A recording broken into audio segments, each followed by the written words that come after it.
Well, g'day footy fans and welcome to Park 9 for round 12 of the Buddy Bet Division 1 season. If you think winning a flag is difficult, try retaining it.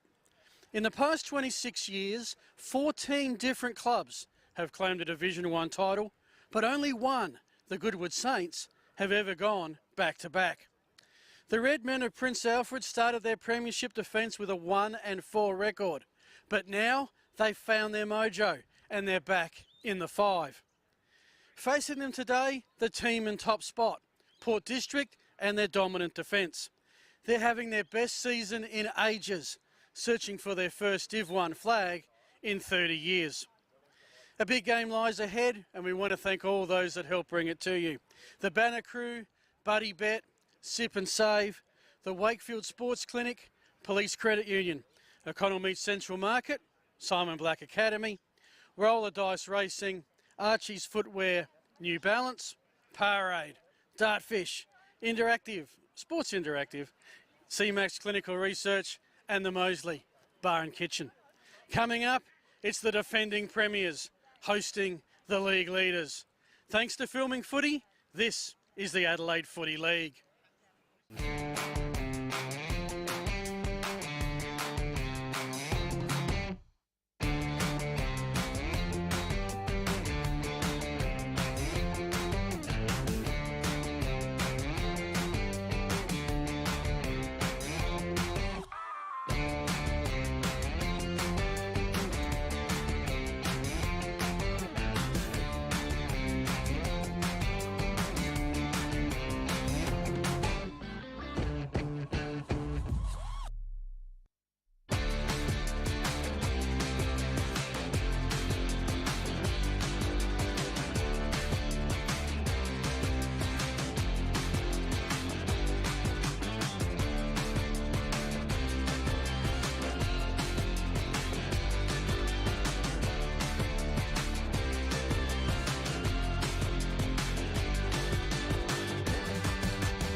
Well, g'day footy fans. Welcome to Park 9 into the Media Centre. It's probably the only building in the place now.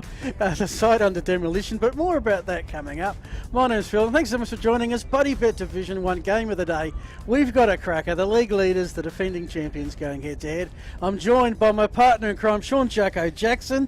It's a bit on the chilly side, Jacko, but a hot footy game lies ahead. Oh, I'm really looking forward to this one, Phil, and good morning, or good afternoon, I should say, to all our viewers. Promises to be a ripping game, this one. We've got PAC who are starting to get into some real form, and Port District's, well, obviously top of the ladder, so this will challenge them a little bit, and I think we'll get a good indication of where PAC are at on the ladder today. A little bit overcast here, Phil, but fresh, as you mentioned, in the caravan. Yes. Oh, there's not hot air between us to heat things up as the afternoon progresses. You're watching the Bees on your screen. It's Prince Alfred by a couple of goals at the moment. I think 3 or 4 goals at the moment. They did win the Seas by 12 majors. So this 2-goal lead to Prince's. So this could yet be a big kick by a player. We have no idea who it is. From 50 metres. What a warm-up practice kick. He's gone for the pass into the pocket. Got him. And got a target. Alrighty. Lost totally my train of thought. Also joining us, speaking of on the ground, he's all calmed up. You'll be able to hear what we're saying today. We'll hear what he's saying, no doubt. Craig Lambo. Lambert, welcome, Lambo. Phil and Jacko, how are you? Good to be alive. And at Part 9 today, it's just a picturesque view. A lot of people are coming in, and Jim has got the groundsman working overnight because the ground's in good nick. And like you said, Jacko, before, mate, we're in for an unbelievable game today, mate. Thank you for that, Lambo. We look forward to your pitch report and the coin toss, pitch report, ground report, as the afternoon progresses. So you reckon it's a 1-goal game at the moment, Jacko? Yes, it is a 1-goal game. Might be 1-1, perhaps. Alrighty, well, whilst they're bouncing it up, let's have a look at the 2 league teams that we've got. And let's have a look at the Buddy Bet Division 1, and you can see why we're excited about today's game. And, yeah, it's an exciting ladder, Jack, especially when you look at that logjam for 5th spot. Absolutely. Well, this is a chance for Prince Alfred to go even on the ledger too, isn't it? You know, you don't want to finish in 5th spot with less wins than losses. So this would even it up for them. It almost consolidate, but obviously Brighton, we called last week, are in good form, and Old Iggy's are on the march as well. So it's not dead and buried there. And at the top end, Port Districts, well, they're under continual pressure from Goodwood Saints and St Peter's to maintain that spot. It appears that I don't think we've had a side that's actually stayed in top spot for 3 weeks in a row, have we? It changes on a weekly basis. It was Tea Tree Gully, and it was St Peter's, and it was Goodwood Saints. Now it's Port District. Yep. And you can even see Tea Tree Gully that were top are now sitting just to win out of relegation. And if Princes lose today and Brighton, Old Ignatians and Tea Tree Gully get up, then they're the one in relegation's trouble. So it's that kind of season. You cannot afford to have a bad run. And coming off the back of a good win last week, Prince Alfred, but look, they're missing Finn Hurd today. He kicked 6 goals, come out of the Norwood Reserves last week and kicked 6 goals. He's only played the 2 games for Prince Alfred this year. Her brother of Jack Hurd, obviously, is a good league footballer at Norwood, as the heat comes into the game right in front of our box, which is what we love to see. But a couple of other noticeable mentions. Phil, 2 debutants today for Prince Alfred. First one is Aston Woods, and the second one is a name that will be familiar to a lot of people around South Australian football, Will Gerard, who is actually the grandson of Rob Gerard, son of Simon, playing his first game today. So 2 of them, we wish them well. Well, you can see Prince Alfred's season. They started 1-4, the sole victory against Old Ignatians, but they've come good in recent times, 2-game winning streak. They're 4-1 at home, and that sole home loss wasn't here. It was actually at the college. So they're 4-0 at Park 9 this season. Scoring ranked 6th, okay, but where they're strongest is defence, where they're ranked 3rd in the league. They're getting their mojo back. They are, and good to see Jack Trengo back playing good footy again. Clearly the best player in the competition. Took everything last year, didn't he? There wasn't an award he didn't win, and it was a bit slow to get going this year with injury, but back to his best last week. So looking forward to seeing him play today as the siren sounds. Might just quickly, if Lambo can hear us, Craig, can you just give us boys. a final B grade score from the scoreboard? Yeah, from the scoreboard I'm looking at here, we got Prince 7-8 to Port Districts 10-9. So it was Port Districts who got up in the end by 19 points. Thank you for that, after losing the Seas by 12. No worries, boys. So you can see one umpiring crew switching with the other. We'll tell you who the umpires are right now.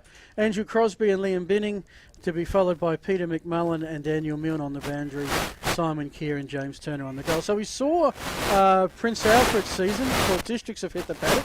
Let's see what their 2022 season has looked like so far. 3-game winning streak, 3-2 on the road. They've won their last 3 and also 6 of their last 7.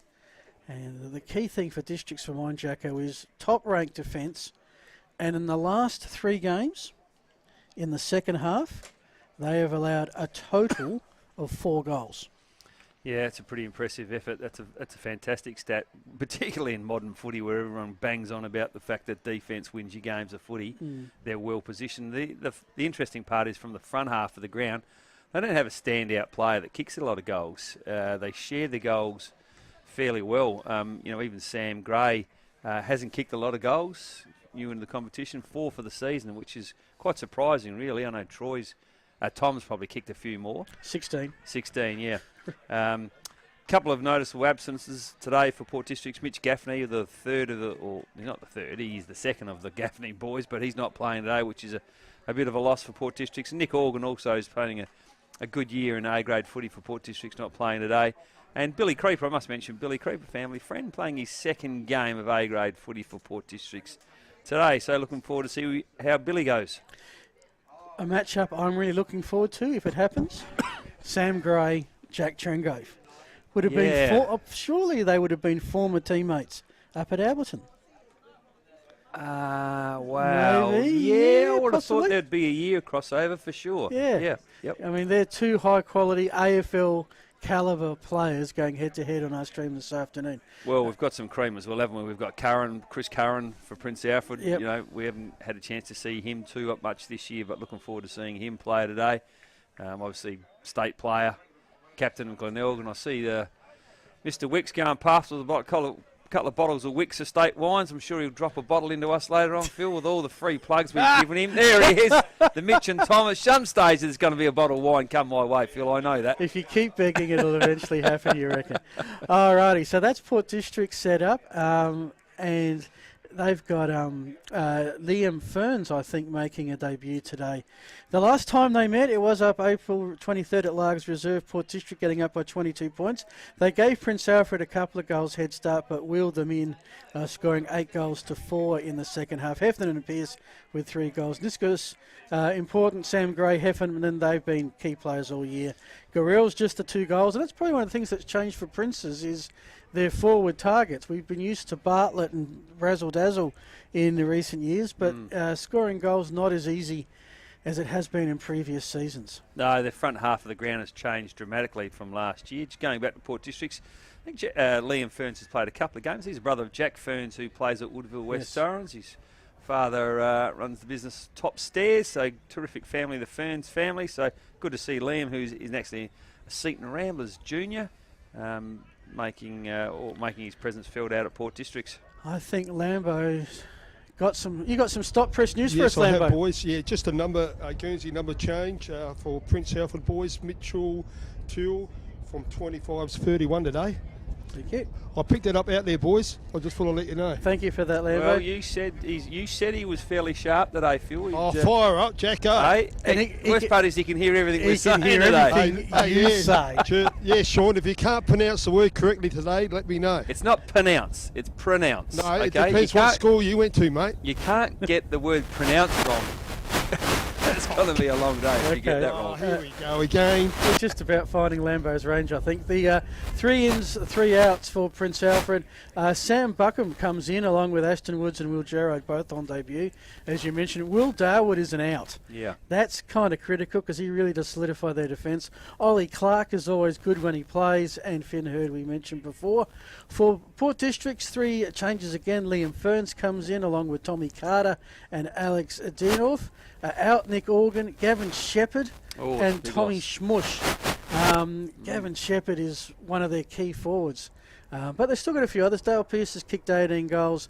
Tom Gray has kicked 16 and Jason Niskahus has kicked 12. So they've got a few other options up there. Yeah, they have, but the challenge will be Dale Pearce has had to spend a fair bit of time in ruck, and you've taken Tom Schmush and Gavin Shepherd, so centre-half forward and centre-half back out, balanced a little bit by the fact that Will Darwood's not playing for Prince Alfred. But I think on the fairness scale there, Port Districts are probably a little bit worse off than Prince Alfred in terms of who they lost for today's game. Looks like we've got a couple of minutes before the coin toss. Let's quickly have a look at the other games that are happening around the Buddy Bet Division 1. Almost a must-win for Tea Gully, who've been on a bit of a slide of recent times. They're hosting St. Peter's, who were coming off a loss last week. So, yeah, suddenly a bit of a desperate for these two teams that were league leaders not too long ago. Yeah, a bit concerned about Tea Gully, to be honest with you, and the style of the game that they're playing. We talk about defence being important. Well, they don't seem to rate it that highly out at Tea Gully. They are the worst defensive side in the competition, so they need to address that. Goody Saints, They lost last week, coming up against Older Nations. Yeah, they've only lost the 3 games this year, Goodwood Saints, and twice it's been to Brighton. We saw the other game. It was the loss to Brighton. I had my apologies. Yeah, so we called the game when they lost to Old Iggy's, which was Old Iggy's first win in Division 1, which is a terrific occasion. But the other 2 games they've lost have been to Brighton. The first one on the back of a few sling tackles, but Here we go, boys. the last game was a surprise to me. Let's go to Lambo. Okay, boys, here we are, ready for the toss. We've got Sean Davison from Port Districts, and we've got Lockie McNamara. and Prince Alfred won the toss, boys. Look, like I said earlier on, it's a beautiful scene here today. Excellent conditions for footy, just a little bit muddy in the oval here. Look, if you're kicking to your left-hand side, which is the northern end, I reckon it's worth 1 or 2 goals, Jacko and Phil. 13 degrees today, low of 4, and the wind about 14 kilometres per hour. No rain until 5 o'clock.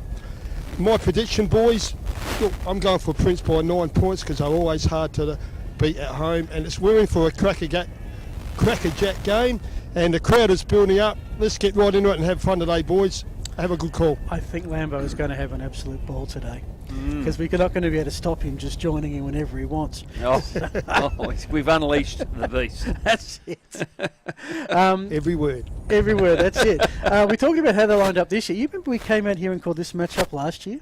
This particular game? Yeah, and Prince Alfred absolutely belted Port District by about, I think Port District kicked 1 goal. I don't think we're going to see something similar today. Just quickly, Mike, go back to those other games just for maybe a one-word or maybe a one-sentence tip, Jacko. Last chance for the Falcons, I reckon, Payneham and Brighton. Yeah, Brighton for me. And Glenunga and Rocks. Glenunga there. Yep. Alrighty, we will give you score updates through the course of the day. But we got the game of the day. 2 teams in the top 5. Time for a tip, Jacko. Well, I would have gone not convincingly, but I would have gone with a fair bit of confidence for Port Districts, but I didn't realise that both the centre-half forward and the centre-half back, Gavin Shepherd's really important, and Tom Smush at the back half, equally important. So I think they're a couple of real big losses. So I think that closes the gap a little bit. I'm going to go Port Districts by 3 points. Alrighty, we do thank some of our sponsors, which include the matchday sponsor, the Banner Crew, thebannercrew.com.au. Say good day to Jason. Also, pre and post match interviews, thanks to Buddy Bet, and Lambo, the Banjo right across us, thanks to the Police Credit Union. But we are set to rock and roll. Round 12.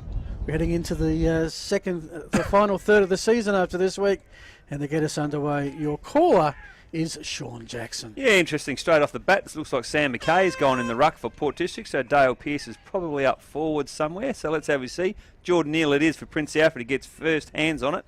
Hits it in the direction of Sam Gray. He can't take it. It is a bit of a glue pot in the middle of the ground, folks. It now comes out in favour of Port Districts. And Ben Gould lays the handball off. Now they come along the line. Still possession of the ball with Port Districts. Prince Alfred are at him. They're at him. There's plenty of numbers around the ball. Ball spills forward again. A little bit of space here. Zach Hawkins runs onto it. Canling balance up. He can't. He falls over and in the end turns it over to Prince Alfred, and they were able to relieve the pressure on the far side, which would be the Dequetable. Is it Dequetable or Decatable? No, that's Hackney Road. Hackney, sorry. You're about a kilometre too far north. Right. But it does end up at Dequetable Terrace. Right. Just a couple of matchups at that centre bounce. Interesting to see that Daniel Passaniti had Trengove and the coach, Craig Pitt, had Sam Gray. So Gray and Trengove not going head-to-head at this point. It is the red men in the all maroon. They'll go across. Field has to be an accurate kick, and despite the best efforts of Tom Gray, Perryman takes them up. Brings it out towards the broadcast van. In some spaces, Curran. Just noting he's got the sort of the tennis Green. ball coloured boots. Yeah. That sort of yellowy, greeny kind of colour. Takes his time. Kick. Centering kick. Jolly in the cricket pitch. Takes a clean mark. He never wastes a possession. So they haven't moved that far forward, Princes. Now they do from the far side. Inside 50, over the back, almost the mark taken. Cooper Gaffney, who I reckon is going to be critical if Districts are to get up, gets a hand on it and he'll bring it back in. And my tip, I'm much as I'm bullish about Prince Alfred getting back into the mix, I like the way Port District are playing and finishing, and I'll back them by 3 goals. Risky kick by Cooper Gaffney. It's okay though. It's Liam Ferns back in the A-grade side. He goes to the to the boundary line now. Yes, you mentioned Cooper Gaffney. A bit of a smoky for the medal for mine. Cooper Gaffney been in terrific form. It's Sam Gray who has the footy. He'll also pole well. He goes back towards Luke McInerney. So they've gone back to where they started from, out the far side, back to Cooper Gaffney. Now to Ben Gould. They hug the boundary line. How he thinks about coming inboard. He does. He finds Zach Hawkins. This is good. This is very similar to the way Prince Alfred like to play. Very measured football. They don't bang the ball. Both sides. Yeah, both sides starting off the same one.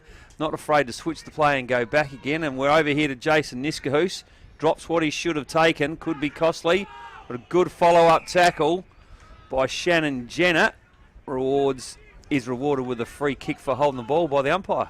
Jenner assessing some options. Very indecisive. Eventually goes with the shortest, least effective kick he could find to Cooper Gaffney. He'll go across field to Davidson. They moved the goals, Phil? Well, basically, mate, it's the top-ranked defence against the third-ranked defence. So not expecting much in the way of scoring today. And normally we see opening minutes, stoppage after stoppage, pretty scrambly. Lots of possessions in keeping the ball off each other. Finally, there's a contest. It ends up with no winner, and the umpire will come in and bounce it. A couple of minutes in, 1-0, Prince Alfred. Yeah, Sam McKay lays that one down, but it's followed up by Jordan Neal from Prince Alfred. Now they come through the middle of the ground. That kick is going to be turned over in favour of Port Districts. A nice bit of pressure from Prince Alfred. Sam McKay ends up with it, gives it to Gray. And it's a nice bit of pressure from Lockie McNamara of Prince Alfred. The umpire says not enough time to get rid of the footy there for Jack Gaffney. And we'll have a ball up in the middle of the ground. I'm just wondering if actually Princes have scored. I thought that one down there end was Was out it of point? bounds. Was it a point? Oh, I think it was a point. Okay, Yep, it was a point. Okay. It was a point, boys. Thank you. We're Oh, good Buckton, that's the second time he's been caught with the ball. Second turnover created. Loose footy at the moment. Keeping his feet well was Curran. Port Districts are going to escape here, though. They get inside 50 at least. Not with the prettiest passage of play. Now a clean pick-up. Nice hand pass. They're moving into space. Here's Gray, one of his first touches. He weaves around his opponent, kicks from the boundary, and that's going to be... James Batty. That's going to be James Batty colliding with the post and just having a chat between umpire Andrew Crosby and goal umpire. It's a point to Port District. It's 1-1. Yeah, and Chris Curran, it is out the far side with the green boots you mentioned before. Beautiful kick, as you'd expect from someone who captained an SANFL Premiership side only 3 years ago. He goes to the captain coach, or actually the coach I should say, and he then takes the ball into Wicks. Mitch Variety, not sure where the other Wicks is playing today. Mitch Wicks short to one of the best proponents of the drop punt in the Adelaide Footy League, Hayden Jolly. He searches for options forward. Looks like neither side is prepared to go long and direct at the moment. I'm sure Port Districts would worry too much with Dale Pearce. He certainly presents as a nice tall target, nearly 200 centimetres at their end of the ground. But for Prince Alfred, lacking a little bit of height in the front half, so that probably explains what they're trying to do with the ball. It's more like an incision than a sledgehammer, Phil. So they thought it was a boundary throw until the umpire came in and said, no, I'm going to ball it up. Players move towards it. Will Charlton with the clearance to the top of the square. Players falling all over the place. Umpire says play on. Now they go to ground. Umpire says, all right, I'll sort it out. Ball up. Just out the front of the Prince's goal. No one on the board yet. It is 1-1 at the moment here on our Sip and Save scoreboard. 1 hour delivery, 7 days a week. And now we're getting into the stoppage after stoppage scenario. From the tap, Zach Rose at ground level gets it out. They're going to clear it here. Doug Gregg gets the hand pass out. Here comes the kick deep into the pocket by the tents and the barbecue.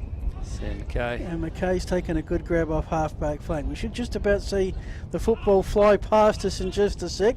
Here she comes. And a nice mark taken by Tom Gray. Gray's options. Certainly they're not in, no one's in a rush at the moment. Yeah, so already what you're seeing, Phil, is Gavin Shepherd normally plays this role for Port Districts, the long kick down the line role, and they don't have anyone presenting at centre half forward for that kick, and they seem hesitant to pull the trigger. I think they need to get Dale Pearce to push up the ground. He's the only one who's got any genuine height. Him or Tom Carter have got to present up the ground there. What we're seeing is a lot of short kicks sideways, aren't we? We are, and Gaffney had to take the mark there because McNamara was lurking.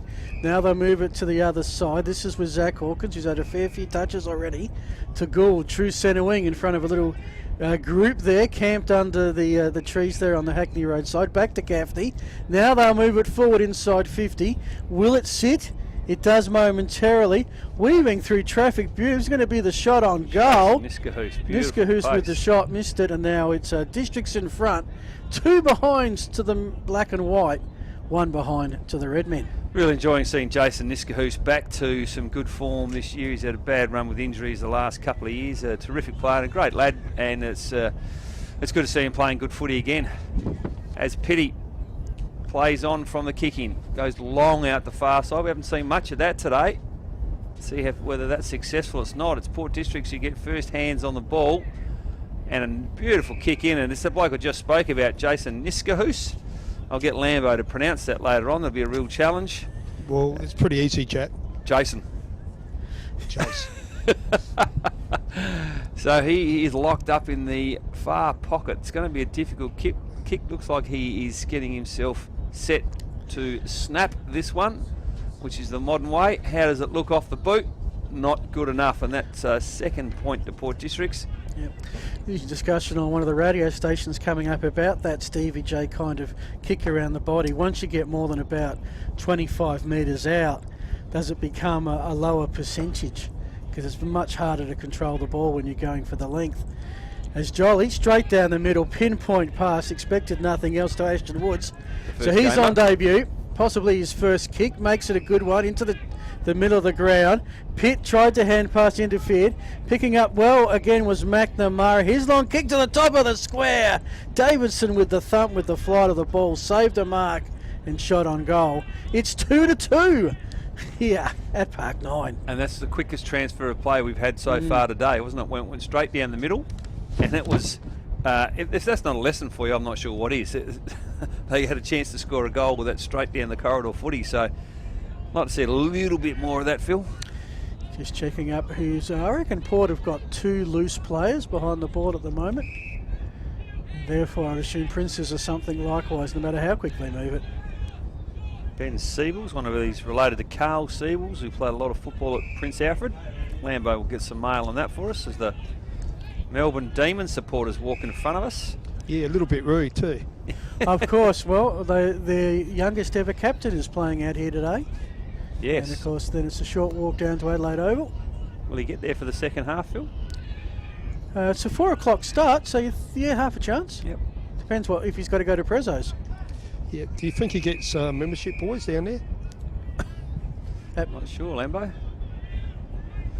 So Oscar Clark it was who had a shot around the corner, unfortunately went out on the fall, and Coop Gaffney being very busy early just with kick-ins from points and out on the fall. Phil, he's and fetching footballs. Yes. Out in the forest. Phil and Jacko, just from here, they're both playing safe footy at the moment. No one's really taking it on, Jack. Yeah, I agree wholeheartedly. It does appear that way. Maybe they're just feeling each other out, but Jock Piper comes across and intercepts Cooper Gaffney's mark. Not sure that he's in range of goal, Phil, but I reckon there's a 50 metre, yeah, it's 50 metre arc just outside 50. Breeze, I think, is pretty inconsequential right now. Yeah, it'll take a pretty good kick. And you want to load up on the right hand poster, so let's have a look how he goes. There's a fair crack at it, looks good off the boot, won't get the carry and hits the middle of the square, and it's one of those kicks I can't stand. If you can't make the distance, then you've got to go to the top of the square for that exact reason. You go into the middle of the square, gets punched. There's no risk whatsoever from an offensive point of view. So can't make the distance, boys. Lay up to the top of the square. You think the runner should go out to him, Sean? Well, you know, he's only a young player, Jock Piper, but I think it would be a good idea to send a message out and let him know that, Lambo. Yep, fair call. Meanwhile, Districts have taken it from the kick in. It's another turnover, so Princes have set up their wall pretty well. This is Will Jarrett on debut. He sets it to the top, but in the end, that's not Batty, surely. No, that's McInerney. McInerney should have known that. Yep. He's kicked it out in the Sam McKay direction, who's been busy. Princes have the numbers here, but Port win the battle by forcing it over the boundary line by Tommy Gray. It will be a throw-in. True centre wing, right between the interchange gates. I've got to say this has been the nicest game of football I've seen for a long time. There's a lack of physicality in this game. It's keepy off is what it appears to be at the moment, and as if on cue we get a decent tackle, because that's probably the first significant body contact I've seen, and it was on Jack Trengove, so probably not a bad target. This time Neil goes forward to Trengove. He lays it off to Jolly. He comes around the corner, looks inside intelligently to Perryman, the left footer. He now gives it to Jock Piper, to Chris Curran, back to Piper, coming off the back of the square is somebody from PAC. Ashton, the second goal, the first gamer. And unfortunately for Prince Alfred, he turns it over. No, it's not. Sorry, my bad. That was Siebels, who's changed his number and confused all of us. So Port District have it on the far side, the Hackney Road side. Funnily enough, it's the closest to their opposition, isn't it? This oval, St Peter's school is closer than Prince Alfred College to this oval. It is indeed. They're up at Teacher Gully though today. Right, so there's no chance of them running into each other. Is that what you're saying? Not today. And that's Will Gerard. It's probably his first kick, or first time we've called him. Son of the legend, or grandson of the legend, Rob Gerard, benefactor for a lot of sporting clubs in South Australia. He'd be thrilled to see his grandson playing his first A-grade game here today.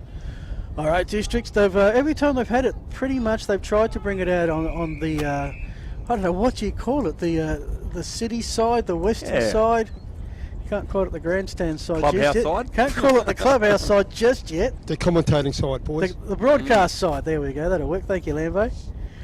From the boundary throw in. Again, McKay shows he's got a fair bit of strength on the wrist. Almost broke that one open before the umpire called it again. He'll go now in ruck up against Jordan Neal.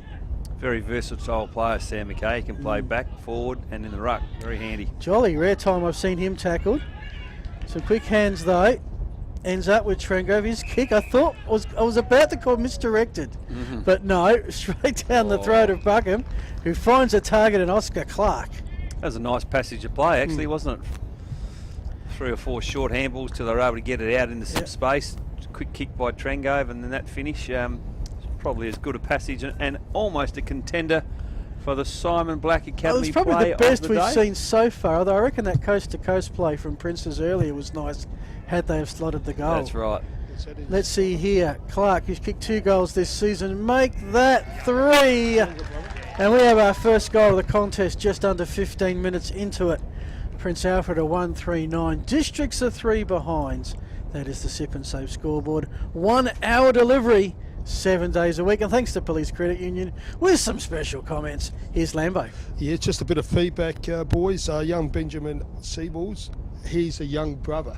Oh, Carl, is he? Yeah, he is, mate. Just a bit of feedback from the sideline boys. So just doing your homework. So yeah, no, it's good to see you doing Doing something. our homework for us. Thank you, Lambo. Yeah, I just want to see some white shorts get dirty out there and some boys get dirty, because I'll tell you what. Yeah, it's a bit bruise free at the moment, isn't it? So we're back into the middle, and it's Prince Alfred to get first hands on it and goes forward in their direction. It's picked up by Sam Buckham. He goes long. I haven't seen much of this today, and just steered offline. But once again, nice passage of play and just a much more direct football. And I would suggest to you that Prince Alfred are actually going a little bit more direct at Port Districts. It's Port Districts who are really all over the shop at the moment. I'm not sure I'd like to be playing where Dale Pearce is. And no doubt his dad Ricky would be here today, an ex-coach. He'd be saying, good Lord, kick it into my son. Certainly got a slight height advantage there, so make use of it. End over end kick. In front position was Curran, keeping his feet though, I think was Niskus. In the path now of Tom Gray. Batty goes to it, somehow on the ground, sockers it forward in the direction of Gray. There's your bouncing football. Gray's done well to elude. Was he tackled? Yeah. I thought he got the hand pass off, to be honest, but he didn't hand pass it properly. Okay. Focus, mate. No, I'm watching a camera angle that was changing on me rapidly, so... Oh, action replay too here. This is what happens when you get quality supervisors in for the day, Phil. We get action replays. Okay. I thought that wasn't too far for hand, but anyway, Princes have it on the far side. Now it's brought back into my line of view, which is fantastic. Taking off with it is Tommy Sumner. They've got some numbers here on the outer side. Into the half-forward flank. This is where they maybe don't have the numbers. Ashton Woods with a soccer attempt, might regret that one. Zach Rose standing tall. Districts with the clearance. Near the Oban entry. Right. Cooper Gaffney, another touch. Oh. Looking for Heffernan, who lost his footing at the right moment and got collected by Trengove, who's saying he slipped. Good to see Trent Heffernan back playing as well. One of the best players, if not the best player in the Adelaide Footy League for quite a while before he ventured off into the Barossa, Phil. High kick. Don't see the Breeze holding that up too much. Lots of players around the ball. Prince Alfred with the number. Port District with the kick. Is Batty again. Draws the defenders. That should bring someone loose. Under tackle, a hand pass is out. That's Gray, Sammy Gray onto Tom Gray. One more to set it up. Surely Gold Rose kick is smothered. And Port District looked okay, but they could not find the open player. They've got it back again. Nice little fake by Jake Gaffney. Every time we're back to Jake Gaffney. Jack sits from forward 50, trying to get the kick into space, only finds Perryman, and that was some stellar intense work from the Prince's defence. Go direct, boys. Yeah, Perryman now to Trengove. They just mucked around the ball, as Lambo said there, a little bit, Port Districts, and now giving away a 25-metre penalty. Shannon Jenner. Trengove plays on the left foot now. Goes to half forward, but that's well intercepted. And it looks like Luke McInerney is as good as there is in the business as being a spare or an interceptor. Plays that role well. He brings it backwards now. Backwards to go forwards, although they haven't gone forwards. He's searched out the captain, Sean Davidson. He goes now to Cooper Gaffney. We've said that a bit already today. Can he hit the mark? He does. Looks like it might be Daniel Passanida. No, it might be Billy Creeper playing his first game over there in the far pocket.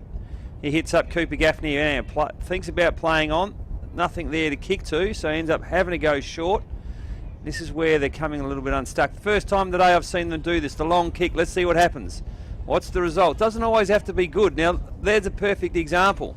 No mark taken, but they've still got possession of the ball. It ends up with Gray. He goes to Pearce just over his top, just over the top of his head.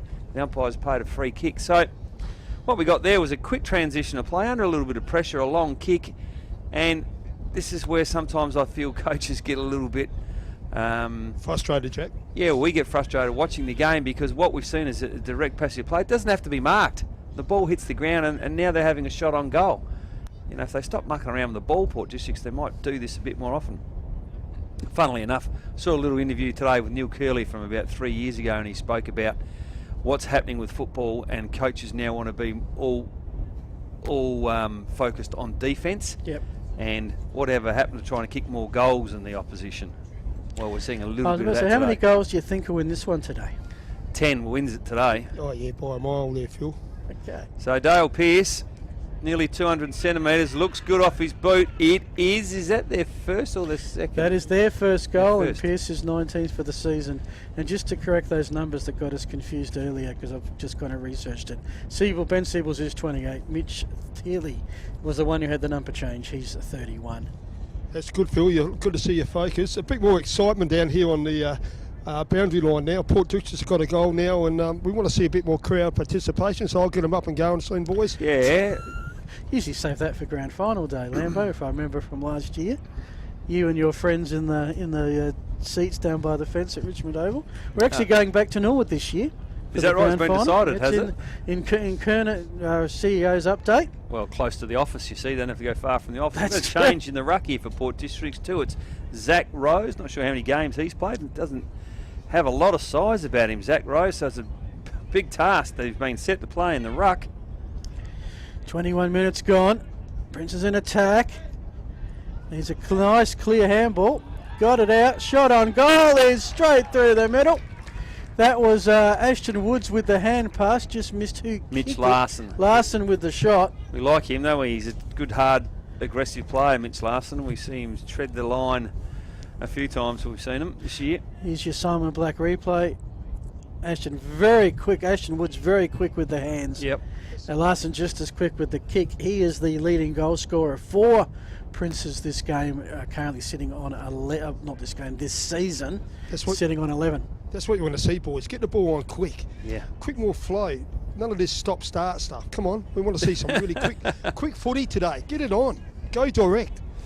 Well, let's see what happens there from a Prince Alfred perspective. They're back into the middle here, and Jordan Neal up against the young fella Zach Rose. It is Neal who gets it, but Port Districts bring it out of the middle. They're at half forward. Nice tackle put on. Daniel Passanida, he can't take the ball cleanly. Lucky to receive a free kick from the umpire. Daniel, your job's to take the ball clean below your knee, son. He goes short, wide to Niskahoos. He's got Gould on the overlap. He's got him. Will he charge off? He does. That's the kick we want to see, the long kick. Have a look what happens here. And guess what? Port Districts almost flicked the switch a little bit in the last couple of minutes and gone a little bit more direct. And well, we got a goal from Pearce as a long kick in. We've now got a shot on goal from Tom Carter. So once again, from a coach's perspective, don't try and overplay the game. Tommy Carter's had a mixed year, 4 games, 5 goals in the Rezzies, 4 games, 1 goal in the A's. Okay, I think his cousin Mitch is playing top up for Port, is he? Tom Carter, he leans back a little bit on it, but he steers it through nicely. And that's his first, that's Port District's second.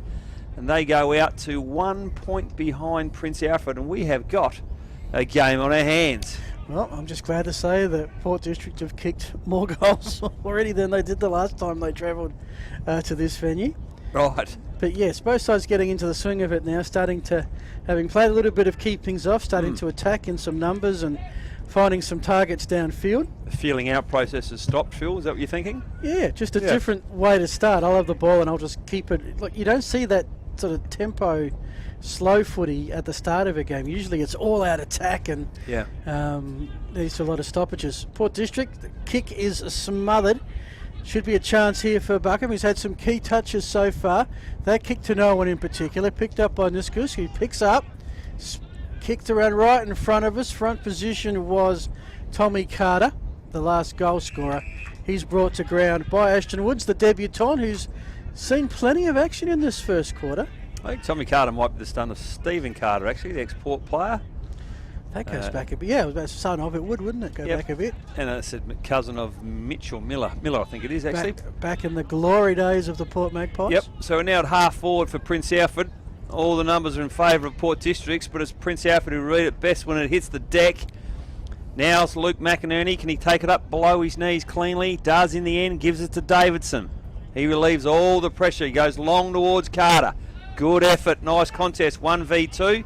Niska, who's first on it, versus the captain, Lockie McNamara. No one able to clear the ball, and we'll have a reset and nice passage of play. 25 gone, quarter time imminent, just the 4 goals kicked this quarter. There's Pitt with the kick straight down the throat of McInerney. He's taken a couple of key marks defensively so far. Looks like he's got Wicks as opponent, so the 2 8s locked together. He'll bring it down in front of the broadcast van. Ooh. Tommy Carter sort of went for the stretch. Mackenzie Slee kept his feet well and kicks it downfield. But the siren has gone, or the air horn, I think might be more appropriate.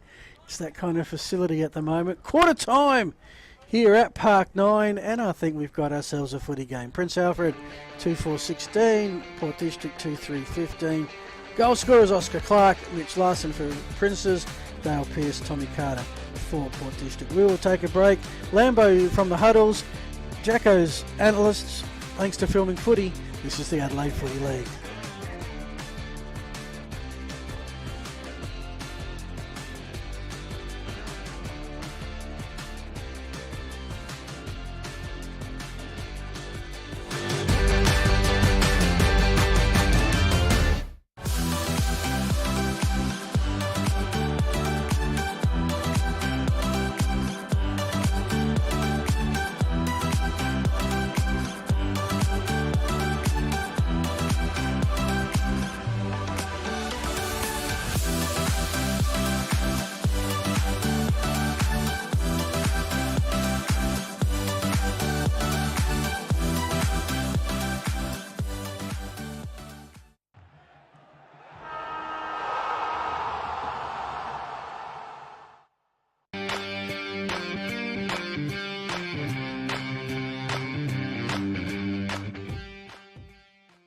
G'day guys, the Simon Black Academy is all about education and sport. Our partner in education is Torrens University, where our students either do a 1-year diploma course or a 3-year Bachelor of Business. Around that we run a football and athletic program based here at Norwood Oval, and it's all about trying to develop and take our students' game to a new level. Around that also, our third pillar, besides education and football, is personal development. If you want to get involved, check out our website, which is simonblack.com.au.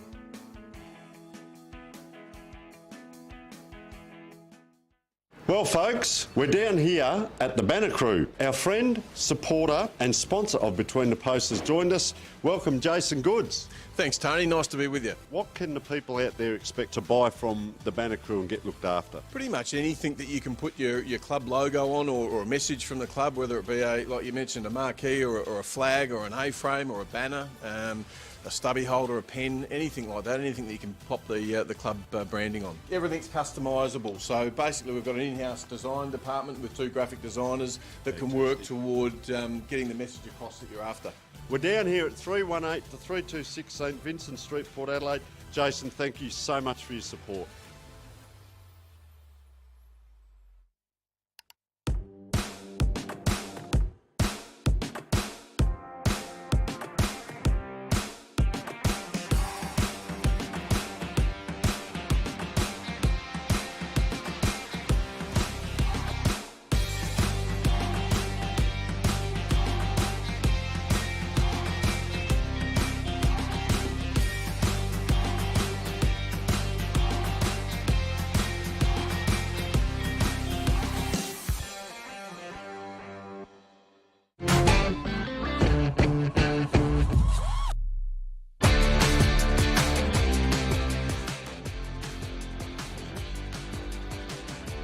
And welcome back.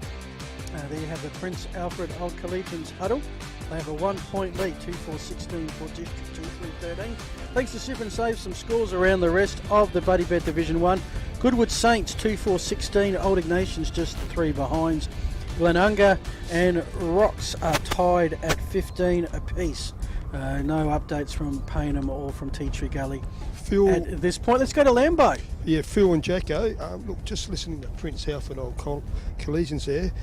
Look, he got them in straight in together as a group when the siren sounded, and look, he thought it was a slow start, but the last 10 minutes was okay. But the emphasis is on pressure, but they want to move the ball on a bit quicker, and they want to move up more too when they get the ball, and especially around the ball and convert.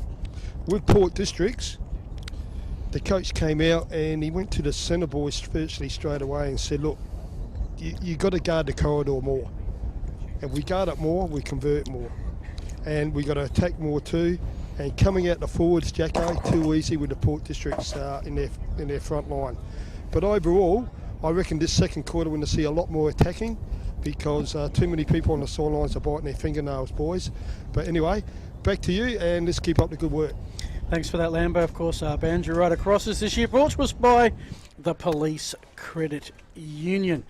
Second quarter about to get underway. We've also been doing a bit of a taste test of the local barbecue. Jacko's had a go. Now it's my turn. Jacko, the call is all yours. Alrighty, I'm under pressure. Sam McKay, and it's Jordan Neal gets first hands on it, but only in the direction of Port Districts. Ball now gets hacked along the ground. It's taken by Wicks. He gives it a jolly, wheels onto the left foot around the corner.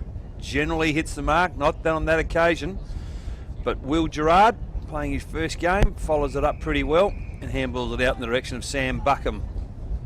But unfortunately for Prince Alfred, the ball has spilled over the boundary line, and we'll have a ball in just inside the forward 50, or just outside the forward 50 for PAC. Neil gets it, hits it forward to Trengove.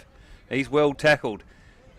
Now it's Sam Gray, he hacks it forward for Port Districts. Plenty of numbers around this contest. And ends up with Port Districts' Niskahoos. He hacks it forward in the direction of Batty. Can he take it? He can't. It's intercepted by 31 for Prince Alfred, who's not on my sheet, so I'm not sure. Oh, that's Mitchell Tearley. Yep. Okay. Focus, mate. The focus. So now they have it. And it's Pat Singleton. He goes back into the corridor from where it came. Gets it again. Now they go out the far side of the ground. It's like zigzag footy at the moment, folks, all over the shop. Someone tell the players where the goals are, please. Gray has it. Let's see some direct footy. It's not. It's intercepted by the big ruckman for Prince Alfred. He's gone short. Lucky to be long enough. I think that might be McNamara perhaps with the ball. Just outside the forward 50. A lot of players screaming for the ball in front of him, but in the end, it's marked by Sean Davidson and a good intercept. He decides to go back from where it came, and a nice kick ends up with Jason Niskahoos. He now stays down the same line, just brings it inboard a little bit. Prince Alfred through Perryman, have the numbers, back to Perryman. They come this side of the ground now. It's Petty, can he take it? He's well tackled, didn't take it the first time. Will Charlton ends up with it, comes around. Now they go back where they came from again, folks, would you believe? Jordan Neal, we're out the far side again to Jolly. So, let's see what the master can do, Hayden Jolly. Short kick again on 45 to Perryman. It goes over the top of his head, and it's Gould from Port Districts who lays it off to Sam McKay. Nobody wants to kick long in this game. No one wants to kick long and direct, that is for sure. Spot on, Jacko. Ben Gould has it. Ball's running away in front of him. Can he pick it up cleanly? Got to be good below your knees for a little fella. In the end, he couldn't. Prince Alfred take it. He tackles it. The ball runs out of bounds. And I just want to see someone kick the ball long and direct. I agree, Jacko. And Jacko and Phil, quickly, the standard of the schools at the moment, it's not that flash, to be honest with you boys, from ground level. Well, I've just been enjoying the barbecue chicken roll. Have I missed much? You missed nothing. 3 minutes in, no addition to the score. The District's threatening. Batty at ground level comes back to him. And that was a Jordan Neal who somehow got it out for Princes. Pitt out of a lot of traffic. Got the the visionary hand pass out 2 weeks. Now they'll bring it out. Here's a kick into some space. Port District's outnumber here. They do try and keep it in though, Princes. Now it's out of bounds. And it will be a throw in. Right in front of you to change gates. Just rehashing some of those other scores. Was good when in front of Old Ignatians and Glenunga and Rocks were tied. It's a 1 point here. As expected. Tight scores early days. Buddy Bet Division 1. McInerney tackled. Drew the player, got the hand pass out. Another throw in. So, yep, 10 goals to win, you reckon? I reckon that number's going down by the minute. Although, we have seen games broken open before. Eventually one side, their setup cracks. As a Neal's tap, this ends up with Sammy Gray, who zigzags through two. He wants the Simon Black player that day. And he's got it. Oh, no, it's not. No, he's missed. Oh, my goodness. Just took a Barry Croc of a bounce at the last second. Great lead up. Pity about the final result, because that play from Sam Gray deserved a goal. Now it's Princes. They're going to go out, come back to Perryman. And they're going to go back again. Glory be. It's out to the outer side, the Oban entrance. And intercept, no, not intercepted. Thought maybe there for a sec the Creeper got a hand on it. Now they're moving it, now they're into some space. This looks like possibly Ashton Woods, the youngster, goes to it long and direct. Off hands, is it through for a behind? No, it's going to be a Port District free kick. Now I'm just going to throw something up. So, not the roll, I hope. Not the roll, but I just wonder why Craig Pitt isn't playing himself up forward. He's more than capable of playing as a key forward at this level. And they lack a bit of presence, a bit of experience as a key forward. I just think that's a logical move for mine. Anyway. Always the Rob Peter. I agree with that, Jacko.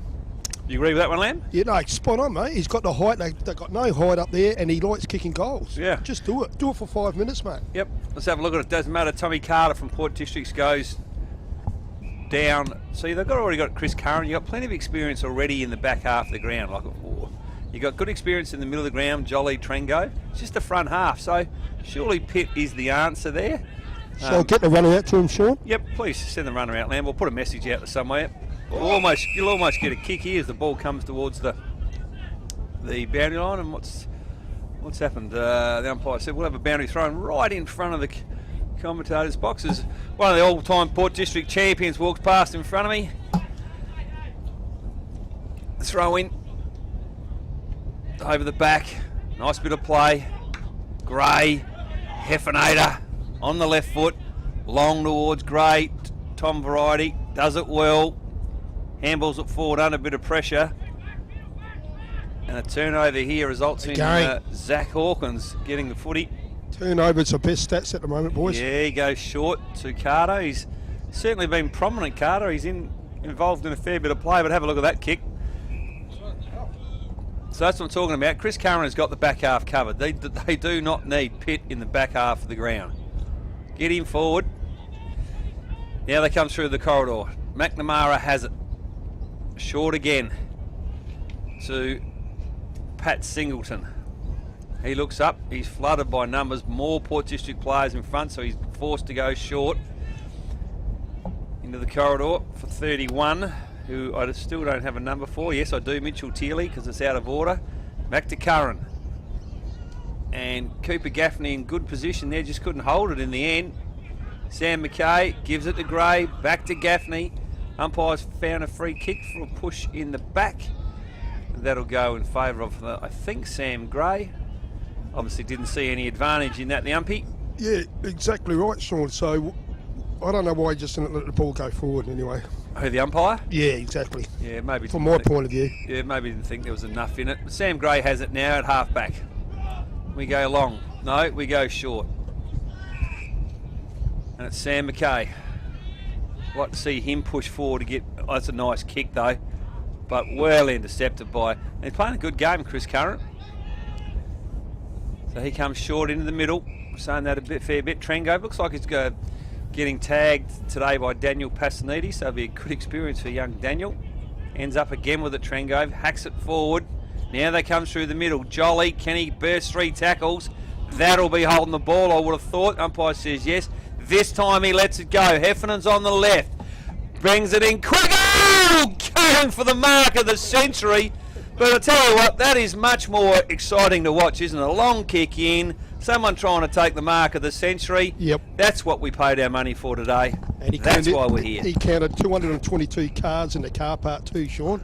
He did. That's how high he was. Pity he couldn't take it. He was higher than Joey Cocker, they would say. Far out. All right. Mark of the century. Fair enough. Trengo. Not quite as impressive as that lad in the Western Australian country last week. Oh, yeah, that was something, wasn't it? Up in the Greater Northern Goldfields League or something.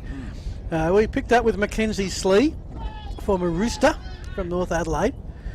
Short kick, looking for Pitt. That won't impress the coach having to go down ground level. We've got the Demon Boys in front of us now. Lambo making friends again. How to win friends. Dale Carnegie or Craig Lambert? Yeah, exactly. Oh, no, Dale was about winning friends and influencing people. I think Lambo just makes friends. Plenty of time to chat about other things because there ain't much happening on the football field at the moment. The kick looking for Trengo. Jenna got a hand in there. Hot footy to get about 60 out from the Prince's goal. They've got it. Actually, from Port District's goal, my apologies. Now it's with Teely. He will never change his jumper late ever again. Looking for Schultz. He's gone down, taken the ball with him. And it will be a stoppage. This time it's inside Prince's forward 50. Lambo, help us out here because this game really isn't great. What we need is a couple of players to say, you know what, I'm going to take it on right now. I'm going to have a burst for 4 or 5 minutes and kick some goals and do something because there's no action Jackson at all out here, mate. No, well, plenty of numbers in the defence for both sides. Gaffney trying to take that ball, can't, spills forward. In the end, Prince Alfred end up with it and a quick kick on goal. Unfortunately for, was it Lockie McNamara? Might have been Mitch Larson who ends up kicking the ball out on the full. Well, one behind, I think it was 16-15 at the quarter time break. 10.5 minutes and a behind each. It's exciting, riveting. And you know what, boys? The disappointing. It's a beautiful day for footy. And the goal, the stats man doing the goals is almost redundant, as a good mark has been taken by the goal of the Zachy day Rose. Is pretty. He's asleep, the stats man doing the goals. Perryman wheels onto the left. Searching for Lucas Schultz. He can't take it. Well aggressively met by Zach Rose, that ball there. And quite impressed with young Zach Rose. As I said before, he's given away a fair bit of size in the ruck, playing back behind the footy as well. And a lot being asked of him as Sam McKay hits that with the left hand. Prince Alfred, good position here. Need a good bounce, get it. It'll be the race on for the speedsters. Someone's got to take this ball. It's Cooper Gaffney again for Port Districts to Gould. Had play on the outside to give it to. And I'll tell you what, that was the handball that Ben Gould should have given to young William Creeper, which is going to prove costly because Prince Alfred are now going to have a shot on goal. And that's maybe just a case of young Billy Creeper just finding his feet at the level. Not sure whether the call was loud enough, but a missed opportunity results in a shot on goal to Sam Buckham for Prince Alfred. And this is our first shot for the quarter. 25 metres straight in front. Sam Buckham makes no problems with that. That is his first. They are out to, all I got is a point score, which is 23. I'm not sure what the goal. 3-5. 3-5. 3-5. Oh, yes. Okay, I've got the Italian stallion give me directions. Boys, just on the seat. sides here, quickly, Sean and Phil, no injuries at the moment. Okay. So everything's going really smooth, and the dry cleaning sponsor said there's been no work for him this week at all. Lambo doing some of his best work there, He's Phil. reaching into the joke book. Oh, Dougie Hawkins has got nothing on Bit of a Lambo. worry. We're doing it in the second quarter, not the final. As you can see, a fairly pensive Port District bench there, trailing by 7. League leaders always adds a little bit of extra pressure on things. They've got the clearance, they've got the quick kick. Think that was Nuskus to the pocket. Someone's just got flattened out there in the Oban pocket. But it is picked up by Tom Gray. He concedes ground to create space. Kick inside 50. Prince's intercept. Then Port intercept him. Sam Gray onto Nuskus, who's tackled. Try to say without the ball. Umpire Crosby not buying on this occasion. No one really getting a clear possession with it 40 out. Just everyone sort of coming towards it like water about to go down a drain. In the end, they've got a clearance. They've got the man. Rather than goes direct, though, goes sideways. Shannon Jenner finds the target. Is that actually closer, Jacko? No, and it's a worse angle. I'm not sure why you would have kicked the ball out there, but... Well, Jenner's kicked 1 goal for the season. He's found Tommy Gray, I suspect, and Tommy Gray has kicked 16, so that might explain it. Well, and a more seasoned player too, so he respected the call, young fella. Still players, Jenner. Jack, when they are shooting at goals, turning their back on play. I just, that's something you learn as a 9-year-old, mate. And son of Grub Gray. I imagine to be here today, proud of his 2 boys playing. So let's see how Tommy Gray goes. In front of the fans, all rugged up there on the outer side. Oh, good off the boot. So, having gone goalless for the first 11 minutes, we've had 2 in the space of 3 minutes. And we're back to where we started, a 1-point lead to Princes. Of course, this is the Buddy Bet Division 1, and we thank our match day sponsor, Jason, and the bannercrew.com.au. We do indeed, Phil. Without our sponsors, what did Lambo say the other day? Every sponsor needs the club. Yeah, every sponsor. He did say that. he said exactly He won't say that again. We're back into the centre. No, not today, anyway. Can any side put 2 balls in a row? Trengo being tagged by young Passanidi. It's Niskahus who hacks the ball forward, comes out towards the wing. Ben Gould's been busy. He goes backwards to Cooper Gaffney. Can he play on? Like to see him play on. Dougie Gregg looks like he's moved forward here and a change up for Port Districts, which is good to see. So just trying a few different things. Cooper goes long, beautiful left foot kick, and the umpire has pulled out a free kick, unfortunately. Looks like it might be Chris Curran that's got the ball, is it? Yep. Yeah, Gray was all thinking about having another shot. Right, you'd already celebrated. 25. And 25. Too long to go back, which I can't disagree with. Yeah, you know, you don't want that. So Curran plays on quickly, lowers the ball, hits up Craig Pitt, He should be up forward. who should be up forward according to Lambo and myself. He's centre wing, he's getting closer. He goes short to Trengove. So all the good players getting involved here. He lays it off to Perriman. We know he's a good finisher. Can they find a target up forward? And that is a perfect, exactly what we're talking about. While they didn't mark the ball, you don't have to mark the ball every time. Presented well, Lucas Schultz. That's sometimes all you need. Brought the ball to ground, and Sam Buckham ends up having a shot on goal. Yeah, he didn't kick it, but wow, isn't it much better to watch? Indeed, he doubled Prince Alfred's lead from 1 point to 2. Could be an important point, Jacko. You never ever know.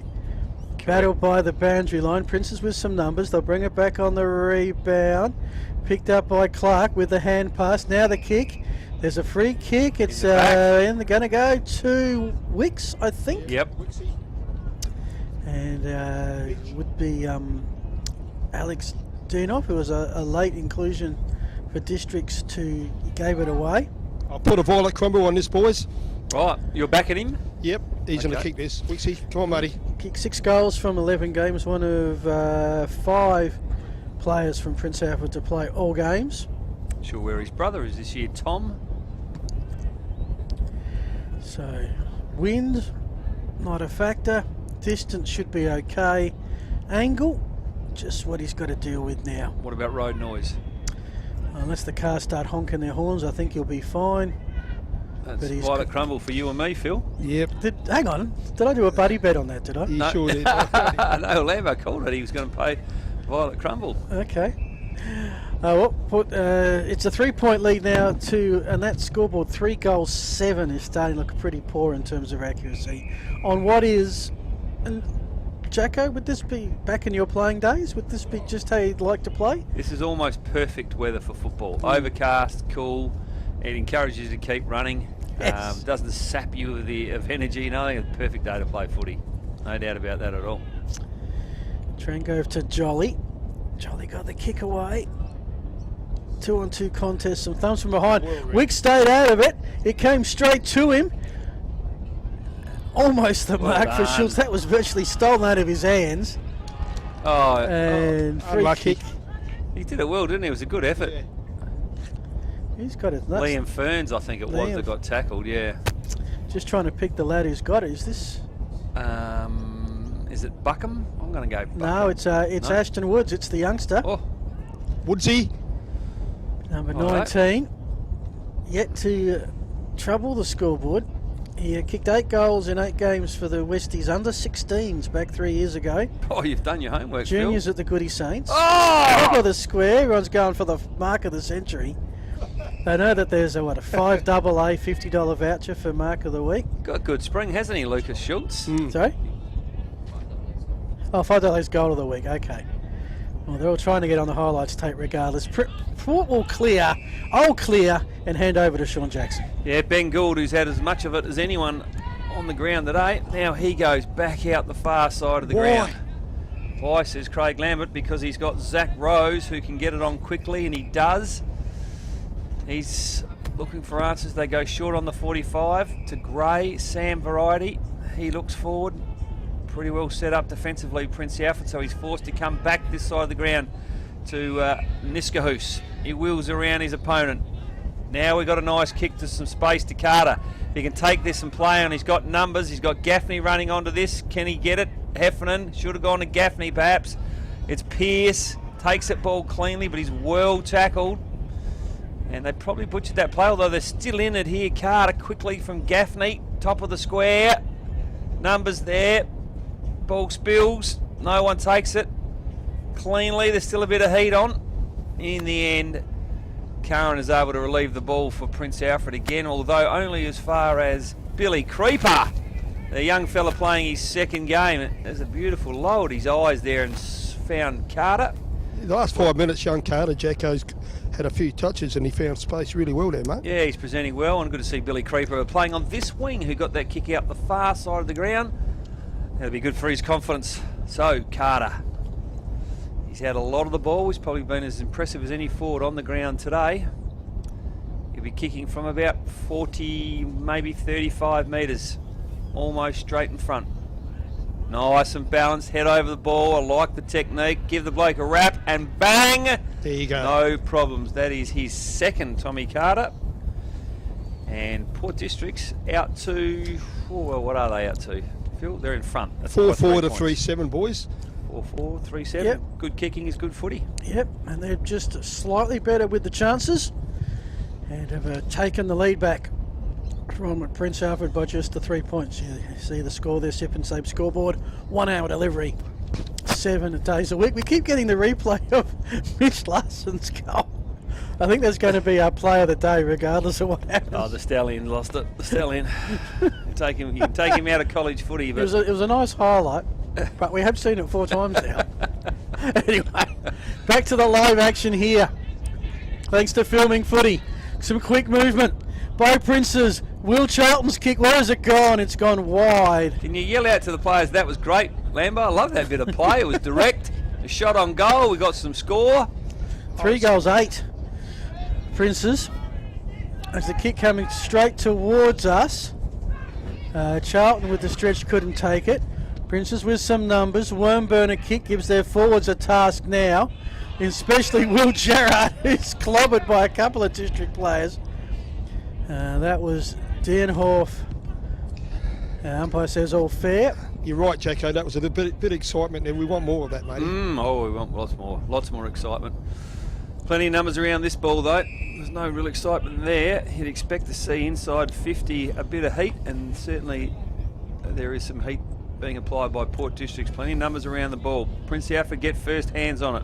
Larson, I think, gets it, gives it on the back to Perryman. Why wouldn't you? He's a good user. Quickly onto the left, looking for Trengove, asking a lot of Passanidi, Port Districts, to stand Trengove in the front half of the ground. He's given away a bit of size. Do it well in the end though, Port Districts, courtesy of Alex Deanoff. And receiving a free kick out the far side for Port Districts is Tommy Gray. He's challenged when he didn't have the ball. Now he plays on, lowers the eyes beautifully. Standing in the middle is that man again, Chris Curran. He's challenging for best on ground. He gives it to Jolly. Now they come. Oh, it's just that final kick. Although Larson is a chance here. The umpire's giving him a free kick. Luke McInerney, don't worry about remonstrating with the umpire, champ. Stand the mark. And there's the kick into the centre of the ground. And guess who's got it, boys? Yep, there he is. You made Where that call 15 minutes ago, Sean. Oh, Yeah. hello. Yep, I'm with you now. Pitt's in the middle of the ground. And he's turned his back on play again. Yep. Just a little bit of a tussle behind. Yep. Yep. An interesting little stat on Craig Pitt. He's played all 11 games, kicked 5 goals, has not been in the best players. Yeah, captain and coach don't do that. Well, coach Because doesn't who do selects that, the mate. best players? Yeah, well, not sure what's going on there, but let's have a look at Pitty. Straight in front. You'll know he's got a good kick. Look at that. Oh, That has gone nowhere near it. good mark on the line there, Jacko. Beautiful pass, Lambo. That's a set play. I think it was, matey. And the longer the game goes, the more impressive this young kid, Lucas Schultz, is. Now this is going to test him. Banana ball. Yeah, and his headband too. His headband. And he's doing this the old-fashioned way. He's going to kick a drop punt, is he? That's a tough spot to kick a drop punt. No. No, he goes to banana. Oh, he's hit the post. He's hit the post. Is that the siren? That is the siren. Well, Half-time at Park 9. Prince Alfred led by 1 point at the first break. Port District lead by 1 point at the second break. It's Port District 4-4-28. Prince Alfred 3 goals, 9-27. And of course his pending goal umpire's confirmation. The goal scorers for Port District, 2 to Tom Carter, 1 to Dale Pearce and 1 to Tom Gray. 3 single goal scorers for Prince Alfred, Oscar Clark, Sam Buckham and Mitch Larson. Let's take a break. Back after the...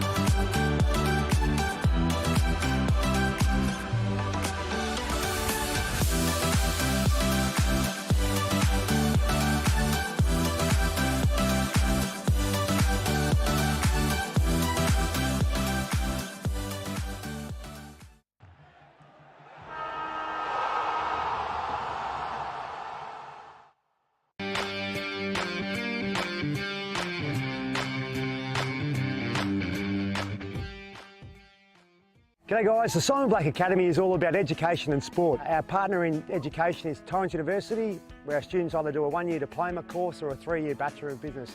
Around that we run a football and athletic program based here at Norwood Oval, and it's all about trying to develop and take our students' game to a new level. Around that also, our third pillar, besides education and football, is personal development. If you want to get involved, check out our website, which is simonblack.com.au.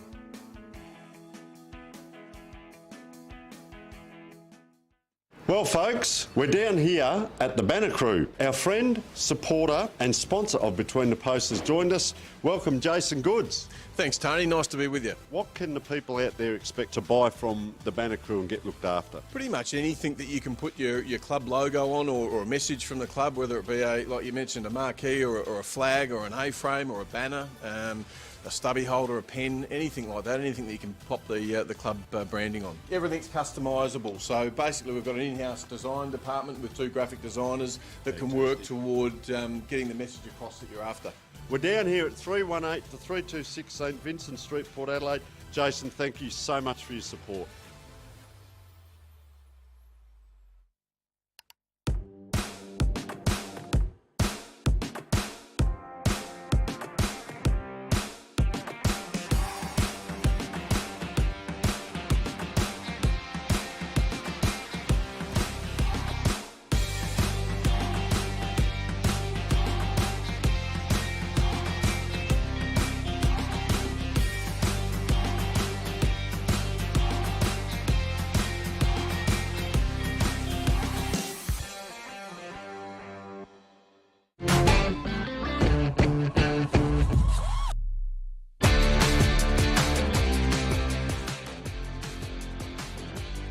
half-time today, and we've got a great game of footy.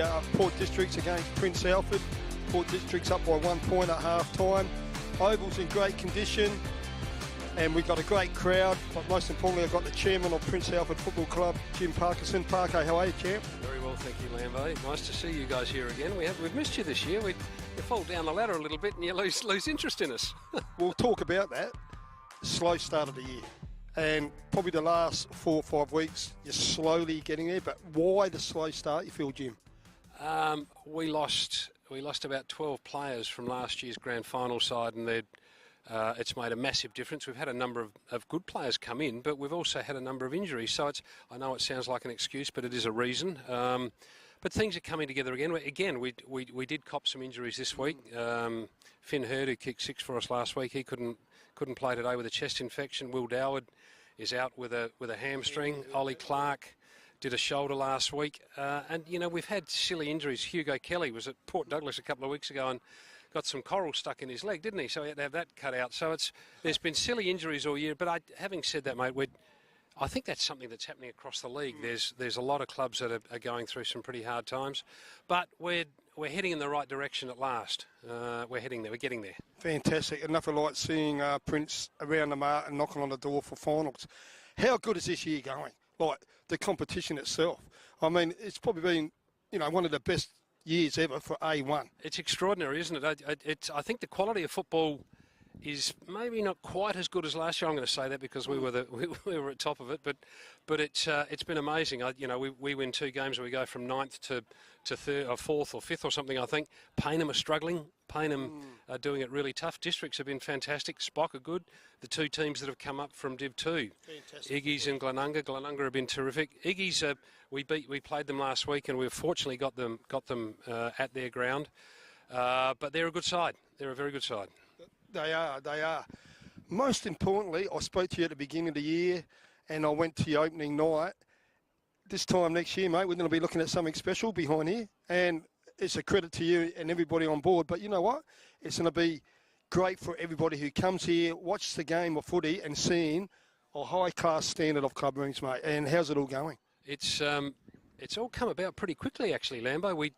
We knew it wasn't too far away, but then the builders came to us a couple of weeks ago, or about a month ago now, and said we're starting on Monday. So they put all this up and they've made enormous progress. We reckon it'll be done by about Christmas. It's incredible. It's actually, so they tell me, I know very little about building, but the builders said that it's not an overly difficult build, so they'll be able to get it done pretty quickly. They'll lay foundations and a slab within the next couple of weeks, so we're underway, and it is. You're right. It'll be phenomenal. It'll be great. What's great to hear, it's going to be done before Christmas because the general talk out there in the world for building at the moment, there's been a lack of probably materials, mate. But if that can be done before Christmas, well, it'll be a Christmas present for everybody and yourself and the club. And we can't wait for the opening night, mate. Yeah, it'll be pretty special. We're hoping to play round 1 here next year. We hope we'll still be in Division 1. We think we will be. We're still eyeing off finals and a premiership this year. We're not far off the mark. But to have a decent facility, having played at Park 25 last week, we just saw how good it is there. The ground is stunning and the facilities there are beautiful. We won't have anything like that, of course, but it'll be far better than the shed that we've had in the past. So we're really looking forward to it, Lambo, and it's all come together brilliantly. Tim Hall has done an amazing job. It's 2015 we proposed it for the first time, so 7 years, but we're there at last. Fantastic. Just looking behind you where it's happening, and great camera work too there, big fella. Your major sponsors, Coopers, you got the Weeks Estate, Thomas Foods, of course, Relevation Roofing.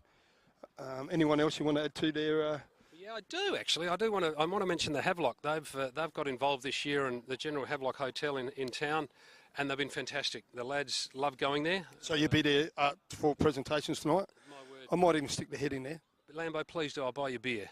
Fantastic. You hear that? Keepers, of course. Oh, of course. They've jumped on board, and it's vitally important. It's on the back of the club, it's the club rooms that we're building. That's never going to be a club as such. It's a facility to be used during the day. We rely too much money on the money that we get from the pub sponsor. So, they've been fantastic. Mate, in an hour's time, the game's going to be finished. And let's say I have a chat to you. It's a close game. What has Prince got to do in the second half? Look, you're right. A lot of people were saying, oh, it's not a real flash game, but the pressure on both sides is really, really phenomenal. I understand that.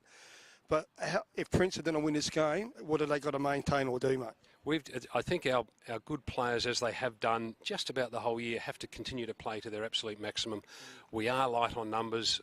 Having said that, Will Gerard, who's come in, has been fantastic playing his first game. His grandpa will be proud. Yeah, he'd be fantastic. I know Rob is over here. He's been amazing. Aston Woods, who's come in for the first time today, he's been terrific as well. So we've just got to keep doing what we're doing, and we do rely on the Jollies, the Trengoves, the Buckums, the Pitts, the Chris Curran. Chris Curran has had an amazing game. So, but they'll keep doing what they've been doing, and they'll play as well as they can. The other lads just have to do their bit, play their role, as they say, don't they, Lambo? They do. We can't wait for the second half. It's gonna be great. Is there any volunteers? Look, you do a great barbecue, and you always look after us here, and we love it with all the staff. Your volunteers, I love saying it, without volunteers, there's no clubs really, is there? Yeah, 100% correct. And we do have one person in particular, Cam Johnson, who looks after the barbecue. We're very lucky. We get Thomas Foods all the time. They support us really well. Cooper's Beer. And the other amazing one thing that we do, and we're pretty proud of this, is the players get behind the barbecue every week, every home game. Amy puts together a roster of the boys. She organises the A grade, the B grade, and the C grade to get behind the barbecue and help Jono out. Jono's here at 8 o'clock every home game, and he's the last to leave. So we couldn't do what we do without people like Cam Johnson. So well done, Cam. You are a legend, mate. So we appreciate everything you do, and mate, you cooked up a lovely meal. Look, I could talk to Jim all day. We're good mates. We formed a good friendship, not just with him, but the club. We love coming here because we get looked after, but at the same time, it's good to speak to somebody who gives, great feedback and how their club's going. And this time next year, guys, you're going to be looking at a state-of-art facility. So, Jim, appreciate your time today, mate. Thank you very much, Lambo. Yeah, we can't wait to host you next year. Round one, I don't know who it'll be against, maybe Saints here, round one, or I don't know who it'll be. But we'll do what we can. We love you guys coming out here, so thank you very, very much for your support. All the best for the second half, mate, and I'll be there for that free beer. Thanks, everybody. Have a great day, and we'll speak to you again soon. Bye for now. Thanks for that, Lambo. Thanks for that, Jim. Exciting times ahead for Prince Alfred Old Collegians. Can't wait to come back here next year and check out these facilities once finally built. And no matter what state the club rooms are in, they do look after us magnificently. So thanks to Jim and the Prince Alfred crew. The teams are back out on the field. We've got a tight footy game. Looking forward to the second half. You're with Phil Hurd and Sean Jackson, Craig Lambert, the Filming Footy crew covering the Adelaide Footy League.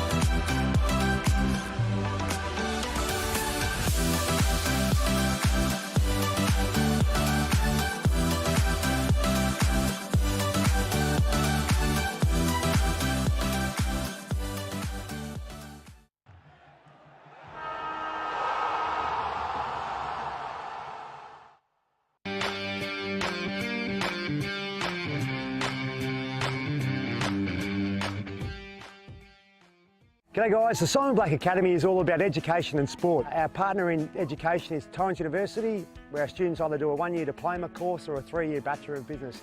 Around that we run a football and athletic program based here at Norwood Oval, and it's all about trying to develop and take our students' game to a new level. Around that also, our third pillar, besides education and football, is personal development.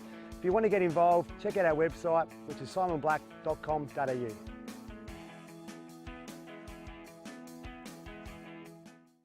Well, folks, we're down here at the Banner Crew. Our friend, supporter and sponsor of Between the Posts has joined us. Welcome, Jason Goods. Thanks, Tony. Nice to be with you. What can the people out there expect to buy from the Banner Crew and get looked after? Pretty much anything that you can put your club logo on, or a message from the club, whether it be like you mentioned, a marquee or a flag or an A-frame or a banner, a stubby holder, a pen, anything like that, anything that you can pop the club branding on. Everything's customisable. So basically we've got an in-house design department with 2 graphic designers that can work toward getting the message across that you're after. We're down here at 318 to 326 St Vincent Street, Port Adelaide. Jason, thank you so much for your support.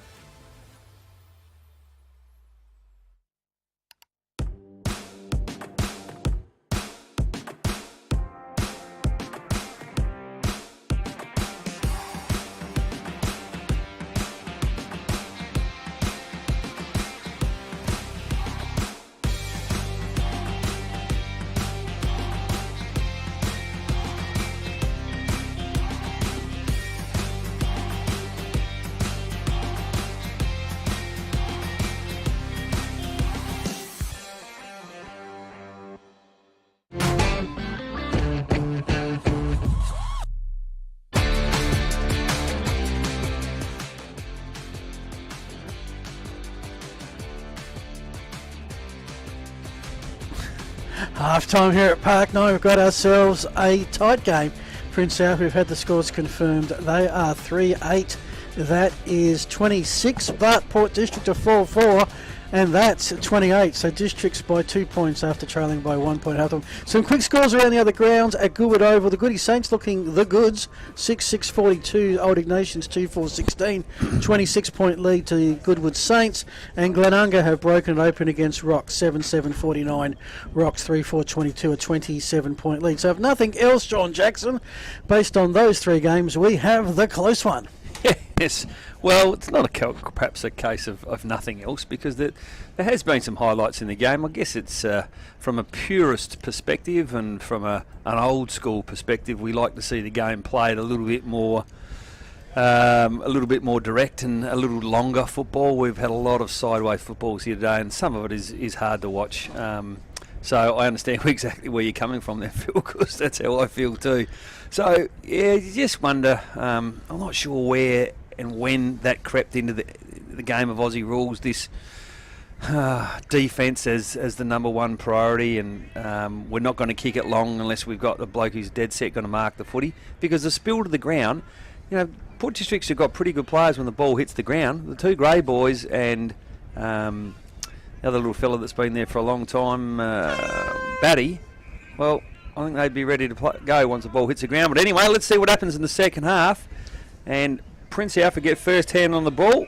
And that is the first time I can think of today where it's actually been a second restart. So a bit better pressure in the centre square to start the second half. Trengove, jolly, does it well. Round the corner on the left foot. Cooper Gaffney again, gee whiz, he's a chance to get man of the match the way he's playing again. The Heffernan's there, can he get it? I reckon he'll take it here. No, he's well intercepted by Will Charlton. He goes into the corridor, plenty of numbers here now for Prince Alfred, but that ball has been turned over, and again Luke McInerney takes probably his 6th intercept mark for the game, and he switches the play out the far side to a lad who's been in terrific form, Ben Gould. So Gould has it by the Oban entrance, tries to pick up a teammate and Greg, which he does, wearing the Mo.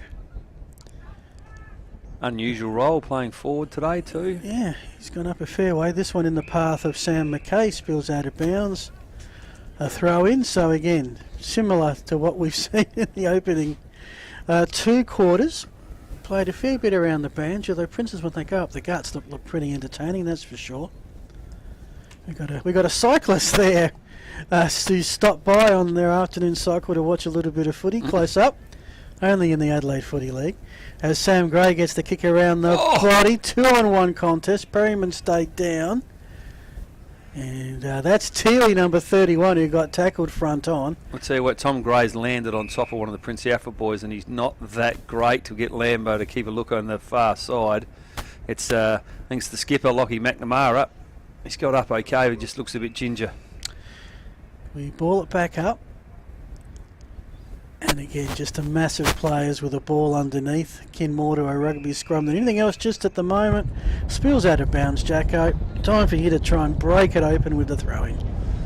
Yeah, just wondering whether there's been any positional moves. I can't pick up anything significant at either end of the ground. Hard to tell because they're all around the ball. Yeah, I wondered whether Port Districts might have perhaps thrown Sam McKay forward as a tall target and put Pearce in the ruck.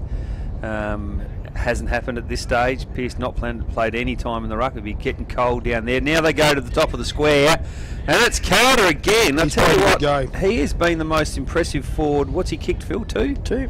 Which is massive, considering we've had 7 kicked. Yeah, across both teams. So another thing that's crept into the game too, guys going back slapping their teammates' hands before they kick the goal. That would definitely not have been allowed back in the day. Anyway, Tommy Carter straight in front for his third for the day after a nice mark, and he makes no mistake about that. First blood of the half to Port Districts. They worked the far side of the ground. In the end, what got him the result was a quick long kick in, and well, let's hope we see a little bit more of that, Phil.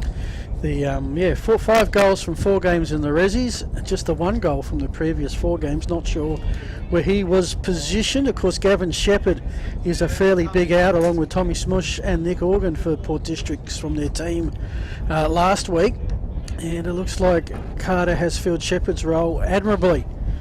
3 goals out of a total of 8 kicked, and biggest lead of the game, at least for Port Districts, possibly for Princes. I'm not 100% sure on that. Rucks go back to it. We're going to give the tap and the clearance to Princes. On this occasion, it's Trengove's kick. Leading to the front of the pack is Oscar Clark. He picks it, he turns around. Hawkins in pursuit. Good tackle. Came from nowhere, no talking, holding the ball. Get it on quick, boy. Beautifully done, Zach Hawkins. And above all, he gets the kick off to a teammate as well. Might be Cooper Gaffney, possibly. Down the this is where I look. There's just a big pack of players, but Porter clunking him. Now it's a one-on-one contest. Perryman had the better position, and now it's Prince's turn to go on the rebound. And they do. Perryman kicks it to Tommy Sumner. He worked this side of the ground with a short kick to Will Charlton. He looks for his options. Like to see a long kick down the line here now before the players get set. Too late. Now the long kick, all been addressed. Got some numbers here though. It's even contest. Daniel Passanidi from Port Districts. Ball spills to the back. Intercepted again by Will Charlton. This time he goes into the corridor. Nice mark. There under a fair bit of heat was Mitchell Tearley. Now to Trengove. Out of Will Charlton. He fumbles it now. Port Districts have a chance, but they butter up again. Prince Alfred.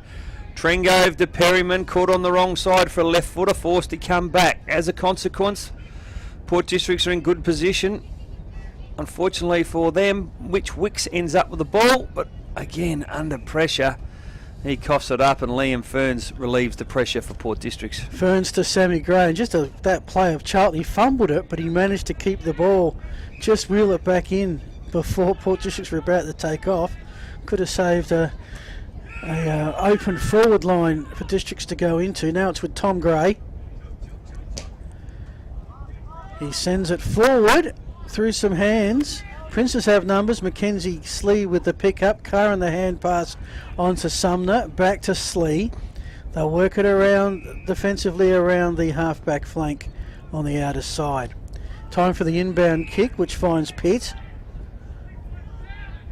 Yeah, he's going to have to make a decision soon whether he pushes himself forward, because he goes back out the far side of the ground. Probably hasn't even thought about it, Jacko. Well, we should have. It's disappointing, boys, because that's the difference of the game at the moment. Yep. Prince is a straight shooting forward target, and Port District not. Buckham heads for the outer side half forward flank, intercepted. That's Passanidi. And now let's see what Districts can do with the ball. Just quickly with that last kick, Jacko. Yeah. Why didn't he just go down the... Why? I don't know, mate. I don't know. I'm with you. Jason Niskahoos. You can understand why you go wide getting out of defence, but then you centre half forward and then you go wide into the pockets. To me, it's always your low percentage play. Yeah. So Gray it is, who hits it up for Port Districts. Now they work in the boundary line. Dougie Gregg handballs over the top to Carter. Back to Trent Heffernan. Tripped up there, I think, which is possibly a report. No report given. And we've had a few reports for dangerous tackles this year. That's a whole new subject. Nice contest in the air, both players. Ball spills to the front. No one able to take it cleanly. And we'll have a ball up. Good opportunity here for Port Districts to kick a couple in a row and put some real scoreboard pressure. They're out by 7 points, 34-27. Here's an opportunity for Niskahoos if he can pick it up on the left foot around the corner. That is goal for the player mark of the That is goal today. Gee whiz, I gave that a build up and he didn't let me down, Jason Niskahoos. That's his first, I think, for the day. What a goal on the left foot around the corner. We'll see if we can get you Play out today, boys. an action replay. Here it comes, thanks to, of course, Simon Black Academy providing see if you can find number 3. There he is. Got his own clearance, got his own pick-up. And there's your reaction. Well, I'm not sure how we're going to put that together as footage for the voting, but I think that's in the mix for not just our Simon Black Academy player of the day, but probably a goal of the week, which you will see on Between the Posts. A great show. Yeah, it is. With, sensational. And I think, Lambo, you're on this week. Oh, I've heard nothing about it. Okay. Well, Tony's away. Yeah. Is Jacko going solo this week? Apparently. No, Budget cuts. Meanwhile, kick forward to Oscar Clark. I'll get the call. Could we have 2 goals in the space of a minute? This would be lovely. Yes. Because, I mean, look, Princes need one. It's 13 points, which, look, isn't a lot. Well, he's given it to but in this game, Jolly, as he kicks kick. Here's a terrific kick. Yep. Both sides of the body. He's kicked that one on the right foot. If you were ever going to give that off to any player, that's the player. And just like that, 13-point margin goes back to 7 as we look at our Simon Black Academy replay. It's a pick and roll. That's what we want. That's what we see at the basketball. Yes. Get the ball on quicker, boys. 2 and goals. 2 goals in 2 minutes. Well, the heavens open up, Lambo, because it is raining goals here at the moment. Raining goals. 2 goals within a minute. Just quickly on the sideline, boys. No injuries still from both sides. All fresh, all rotating well. All right, so Sam McKay up against Jordan Neal. I don't think he's had any respite at all, Jordan Neal. He gets that tap, hits it to Jolly, can't take it cleanly. Ball spills back. Now we're in the middle of the glue pit. This is where we'll find out next week whose mum's got an Omo, as they used to say. So, second restart. McKay hits it forward. Oh, Spuddy, he's hit head high there. Did well to keep his feet, actually. Well, he got caught holding the ball, too. And on the ball, he'd be feeling a bit stiff about that. They play on quickly. Now it's a pick up and quick tackle on Creeper. He was deemed to have thrown it. Prince is free when they can get the ball in the hands of Buckham. He's been tackled a couple of times himself, so he's got one back. Get it in, mate. Get it in. Special comments to Lambo, and he's found Wicks. Too far out to score him, he thinks. To the leading player, lots of players to get through. Picked up by Pitt, he's up forward! Kicked it like a defender. Go Pitty! I'm going to go Craig Pitt cheer squad here. Go Get Pitt forward. Go Oh Pitty. dear, oh dear. Get Pitt forward. Craig Pitt has kicked 5 goals this season, but that's it behind. And it reduces the margin to 1 straight kick. Thanks, Phil. That wasn't 5 goals, 10 Princes at the moment. They trail Port Districts on 40. Can't tell you what the goal point. 6 goals, 4. All right. Okay. So Cooper Gaffney goes long with the left No, foot. sorry. This 5 side of the goals, ground. 4. Oh, Carter with a fantastic jump. He's got impressive spring. Goes to Gray.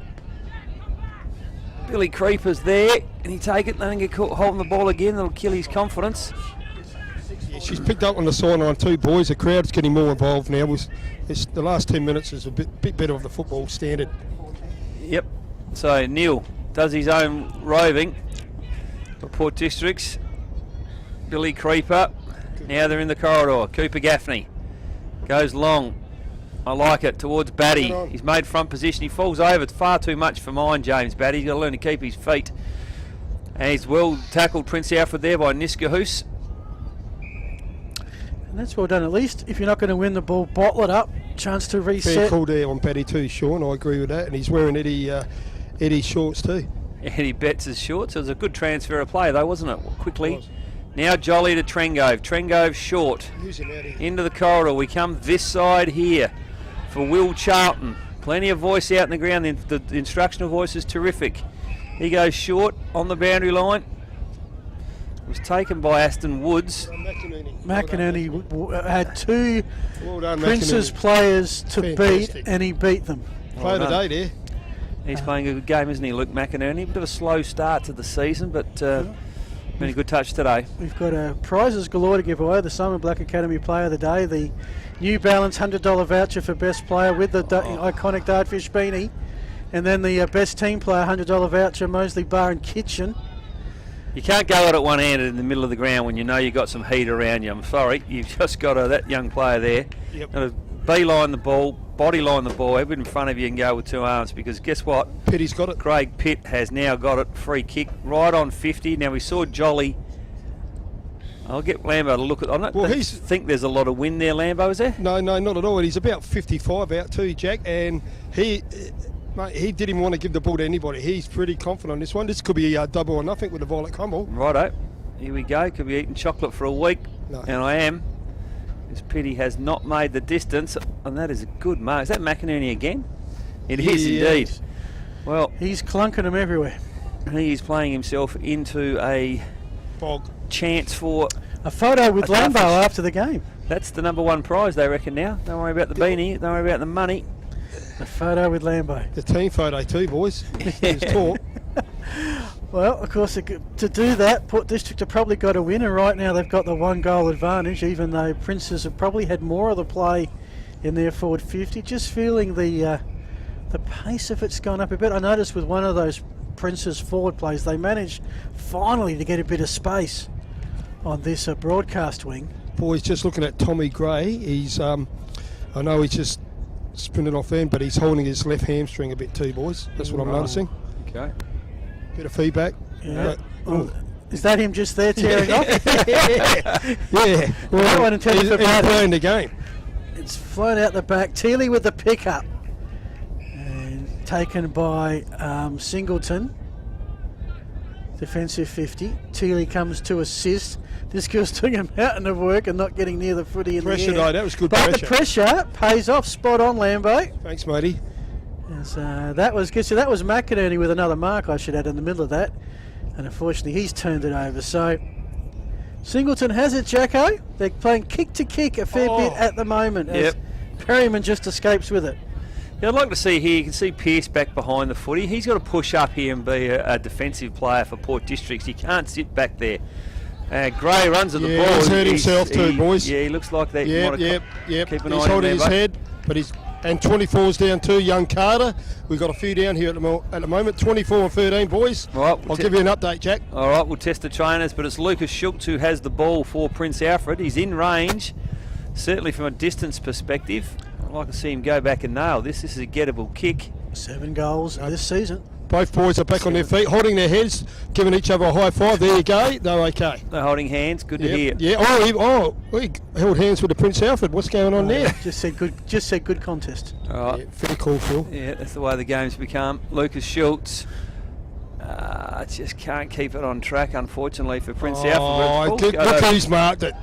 Trengove has marked it, but I think it's gone through. No, the umpire's paid a free kick there, and it's Sam McKay that has the ball. So it must have been a push. Not sure whether we still got or whether Port Districts has still got a cooler on Trengove with Daniel Passanidi. You can't see him in the vicinity. How many minutes we played, young Phil, if that's okay? 16. Okay. And it's still 6 points. It's been at this 6-point margin for a little while now. Hardly been inside Port District's forward 50 for the last 4 or 5 minutes. Princes are setting up a decent wall. It's ended up back with Schultz. It's on the ball. Gaffney was on top of him before he got, so that was Creeper. He put the pressure on. Phil, just double check the scoreboard. I got 4-9 and 6-4. Okay, well that is a 5-point margin in favour of Port District. They've snuck it behind that we didn't notice. Here's a shot on goal from McNamara across the face. McInerney again leading the defensive rebound. On to Davidson. Let's take some bounces on the far side, if you don't mind. Nice bit of pace. And then kick to another. Glad we're not doing a turnover count today. We'd run out of ink.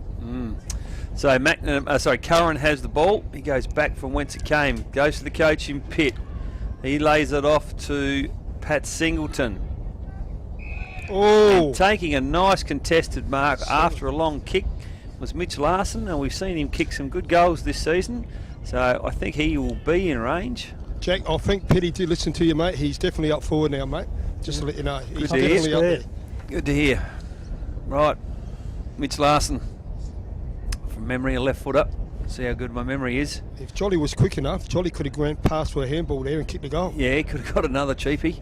Here he is. Am I right? Left foot up. Just pulled it a little bit too much. Ah! The mark of the day, without any doubt, is Aston Woods in his first game of A-grade footy.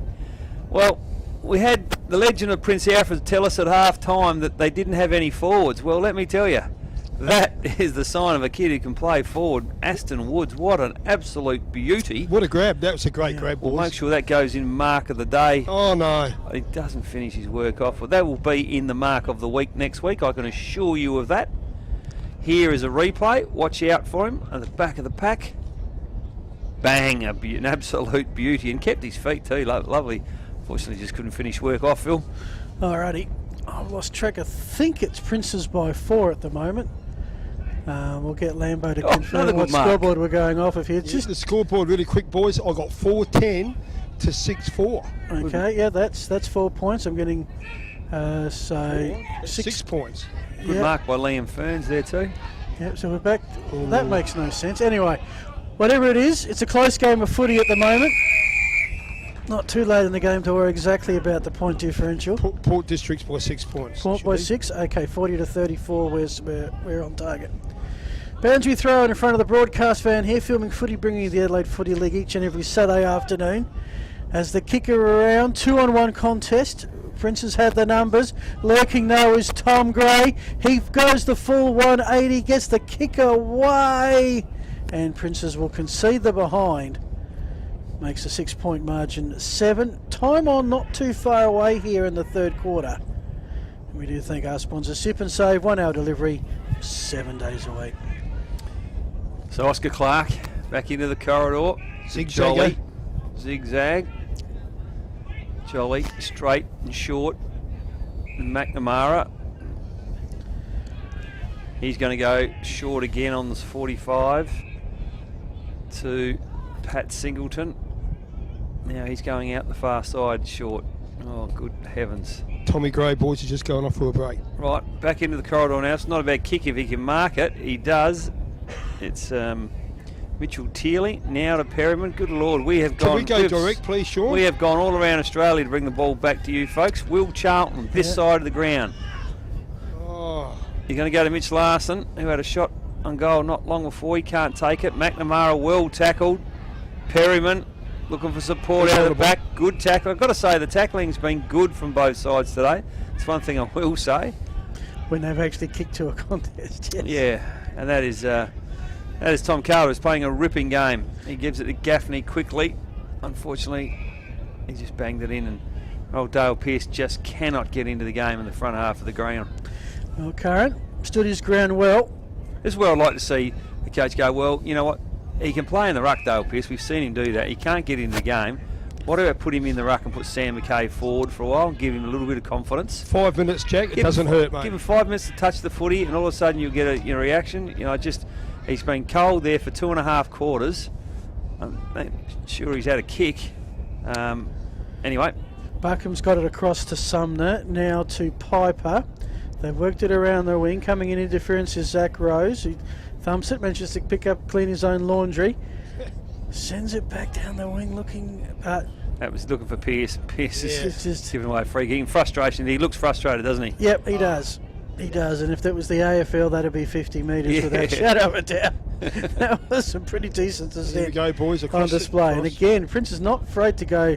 We're not talking sideways here. We're talking, you know, a kick back to Curran. Now they go forward and pinpoint pass. I think this might be Piper or Singleton. Singleton it is. half-back flank. Now, it'll be interesting to see if it makes any difference the way they play, but Craig Pitt is actually on the last line of the attack. He's at full forward. Can't go any more forward than that, Jacko. Yep, so here they go towards him right now. Can he hold it? Good contest in the air. Port District had all the answers and well rove, wasn't it, by Gray? Just did it really well and then took off with some speed. He goes to half forward. The umpire's found a free kick for Prince Alfred, so we got a little bit of, what do they call it? Guess who that's against? That's against Pearce. He's getting very frustrated. Yes, I can see that, young kid. Trengove has it now in the middle. Comes this side of the ground towards Oscar Clark. He takes it. Nice bounce. What will he do? Go. Where's Pitt? Where's Pitt? There's Pitt. 1-on-2. He's got to compete. He got it. And he got a free kick. And well, hallelujah, hallelujah, hallelujah. Experienced player telling some of the younger Port District's kids. I mean, he's actually on Heffernan there, but he gives away a bit of size. Heffernan on Pitt, and well, quick kick in. Prince Alfred a chance to get to within 1 point. Pitt's second for the day, Phil, was it? He has not kicked any yet. He still hasn't kicked one. No, what are you waiting for, Pitty? 2 shots from long distance, 1 behind, 1 no score. Oh, I think he's butchered that one too. He has indeed. That's marked it down for a goal too, boys. Maybe that's why he's playing in the back half, Lambo. Spot on. Okay, it remains a. They'll make it a 6-point game again. Yep. Port District. It's been around this 5, 6, 7. Oh, boys, we need a bit of energy. Let's fire up. 23 and a half gone, go. third quarter. It's been nothing if not close today. Prince's a 35 now. Should be 4-11 after that. Well, easy miss. Mark taken by McKay. He's taken some good clunks this afternoon. He shows a no rush. Go back when Jacko takes the call and just check how many goals we've had this quarter. I would think it's, if that. We had 2 in 2 minutes, and we thought it was that was it. raining. That was. I'm not sure. Pretty much they are the 2 goals we've had. Oh, there's a collision. We've had a couple of those. He throws himself willingly at the contest. well done. Aaron's going to need a new jumper next week. The top of that's been ripped. One more decent rip. Could get a better view from here, boys. Yeah, I'm glad you got out the way of that one. Sock it off the ground.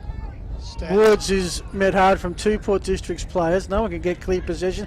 Trengove got a hand pass out. The kick is high. Takes to the boundary line. Buckham and a little bit of pushing on this side here. Yeah, a bit of feeling. Why not? That's what we want. That's what fun's about. That's what people pay for to come here, Phil. Do they? It's free today. Oh, they pay to come here. It's free today, Lamb. Back to Lambo. Oh, sorry. So back to Jacko. Okay, McKay hits it nicely, sharked by McNamara. He gives it to Wicks. Back to the ruckman, Jordan Neal. He hacks it on his boot quickly. It's well marked by Rose. Zach Rose. Beautiful. So an entertaining quarter of footy, not so much on the scoreboard, but certainly the heat looked like it went up a little bit on occasions in the game. And, well, we have what could well be an entertaining game of footy in front of us for the last 30 minutes, because at this stage, Prince Alfred trail by 6 points. They've done a couple of things differently. Well, the game is there to be won for either side if they can just get a little bit more aggressive with their intention. It's a 6-5 to 4-11. Port District in front. Back with the final quarter after the break.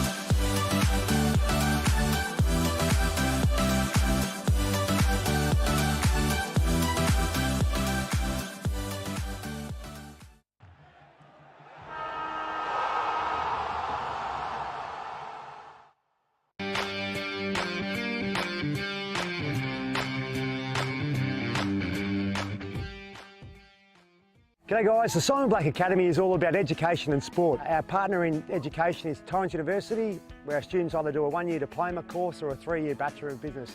Around that, we run a football and athletic program based here at Norwood Oval, and it's all about trying to develop and take our students' game to a new level. Around that also, our third pillar, besides education and football, is personal development.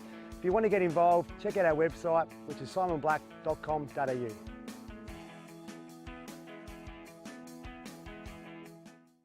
Well, folks, we're down here at the Banner Crew. Our friend, supporter and sponsor of Between the Posts has joined us. Welcome, Jason Goods. Thanks, Tony. Nice to be with you. What can the people out there expect to buy from the Banner Crew and get looked after? Pretty much anything that you can put your club logo on, or a message from the club, whether it be like you mentioned, a marquee or a flag or an A-frame or a banner, a stubby holder, a pen, anything like that, anything that you can pop the club branding on. Everything's customisable, so basically we've got an in-house design department with 2 graphic designers that can work toward getting the message across that you're after. We're down here at 318 to 326 St Vincent Street, Port Adelaide. Jason, thank you so much for your support.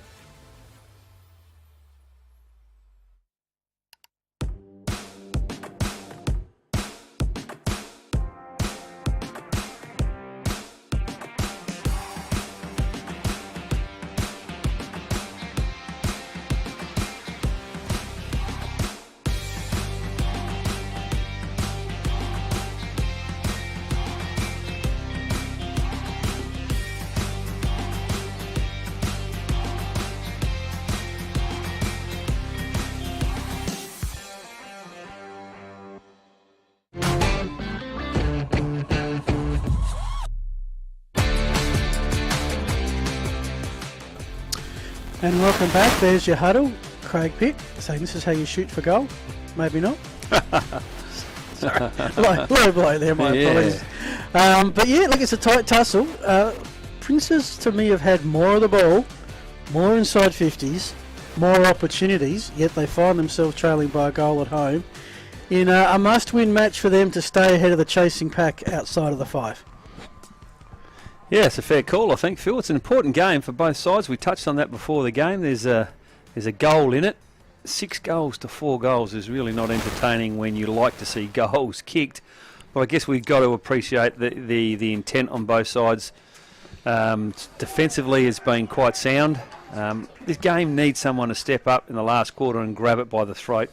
And it needs someone to do that in the front half of the ground. There's been no player that's been dominant. Probably Carter from Port Districts has been as good as any player in the front half of the ground. But Port Districts are screaming out for Dale Pearce to come into this game and make it his own.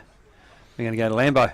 Let's go to Lambo. Port Districts are pretty confident boys in their huddle there. Run and carry a little bit more, take chances, but be a bit more direct. That was the directions from their coach. And where they finish off really well, run, run, run. Prince Alfred, they got to press a little bit more, a lot more pressure in their forward line and keep the ball in there. If any team goes out there now and they want to play safe footy, they might as well go in the change room. The team that attacks and can convert will win the game, but also too, get the ball on quick and keep the ball in their forward line and convert. Back to you boys, all the best. Thanks for that, Lambo. It does make an interesting point there that neither side seems to want to play a front half game. They tend to want to play a back half game. So get the ball in the forward half and then try and lock the ball in there. That's what I'd like to see, as Lambo mentioned. Well, Sport District with a 1-goal advantage. Can they stay on top of the ladder with a big win away from home? Let's find out with Sean Jackson. So Zach Rose it was who's gone back into the ruck, but Gray gets it out for Port Districts. The long kick straight down the corridor. I like that. Prince Alfred Perryman takes the ball, but he's been well tackled by Tommy Gray. And we're going to restart inside Port District's 50, but the intent was good. Nice and long and direct. Plenty of numbers around this contest. Port District's hoping the ball spill forward. Looks like Gaffney's gone forward, maybe in a change-up for Port Districts. Yes, he has. So that's something else I'd like to see, that coaches change things up as a coach, positional-wise, during the course of the game. And we've seen Dougie Gregg go forward for a while at some stage. Looks like he may have perhaps come back. And Cooper Gaffney may have gone forward. Looks like a lot of players around the ball. Umpires had enough of that. It's found the free. That's Carter. And he's got a chance to go for 4. We do, of course, have our prizes to work out, Jacko. Well, if Carter can slam 4 in this low-scoring encounter, he's got to be in the mix. Absolutely. I agree, boys. If my auntie had, she'd be my uncle, but doesn't matter because Carter is 30 metres out in a 45-degree angle. I'll back him, Phil. Comes in now. Yeah. Let's go off the blue. Go umpire says no. Yeah, All just right, get- 7 points the margin. Lambo got his crunchy back. I reckon. Oh, good boys. I reckon we've had about 6 points in a row. Oh, Jolly. Kick is turned over. That's a rarity. Jolly to Dougie Gregg. You wouldn't see that too often. The man with the mo has taken the mark. In theory, he's within scoring range. Has no confidence whatsoever. Puts it up in the Batty direction, and Batty's taken a mark, and this will be his first shot on goal. And you think anytime the team can get maybe more than 2 goals ahead, it's going to be very hard to chase down. So this is it, Phil. He kicks this, it's all over? Anything more than 15, I think. Okay. 13 points, you kick it behind, it's still 2 goals. 15's going to require 3 goals. But every kick now becomes important. In some pretty good hands here with Batty. There's some famous last words. I think he's They're made claiming the distance. touched. Goal umpire does not agree. He's signalled a goal. Port Districts have struck first. 2 minutes into the first quarter, they're out to a 13-point lead. It's all for Princess to do. Well, I guess they'd still be feeling reasonably comfortable, Prince Alfred, because what they've been good at today, they've been good around the clearances and the centre square stuff. Don't have a stat to give you folks at home, but I feel like watching the game, they've had control or more than their fair share of control. Having said that, the last centre bounce was Sam Gray out of the middle, courtesy of the Prince Alfred tap. Let's see what happens here. Again, it's Prince Alfred, and again it's Sam Gray, and he kicks it forward again like the last play to his brother. Tom keeps it beautifully in front of him. Well done, Perryman. Good battle, those two. Now Prince Alfred have it. It's in back through the corridor of the ground. They go short to Jolly. He lays it off to Perryman. He has a runner on the outside if he can get it to him. He goes to the coach. Pity. Get Play him on, quick. son. Play on. He does. Who's he got to kick it to? It's going over the top. He's gone for Wicks. Can't get there, but he has got Oscar Clark in the vicinity. Had a nice transfer of play and well worth having a crack that, Prince Alfred. They One are thing, Phil and Jacko reports, Port District are a very fit team, so they're going to keep running. Don't worry about that. Mentioned earlier at the start of the show, last 3 games, they've allowed their opponents 4 goals in the second half in total over the last 3 games. They play it out well, and they're in prime position to do so here.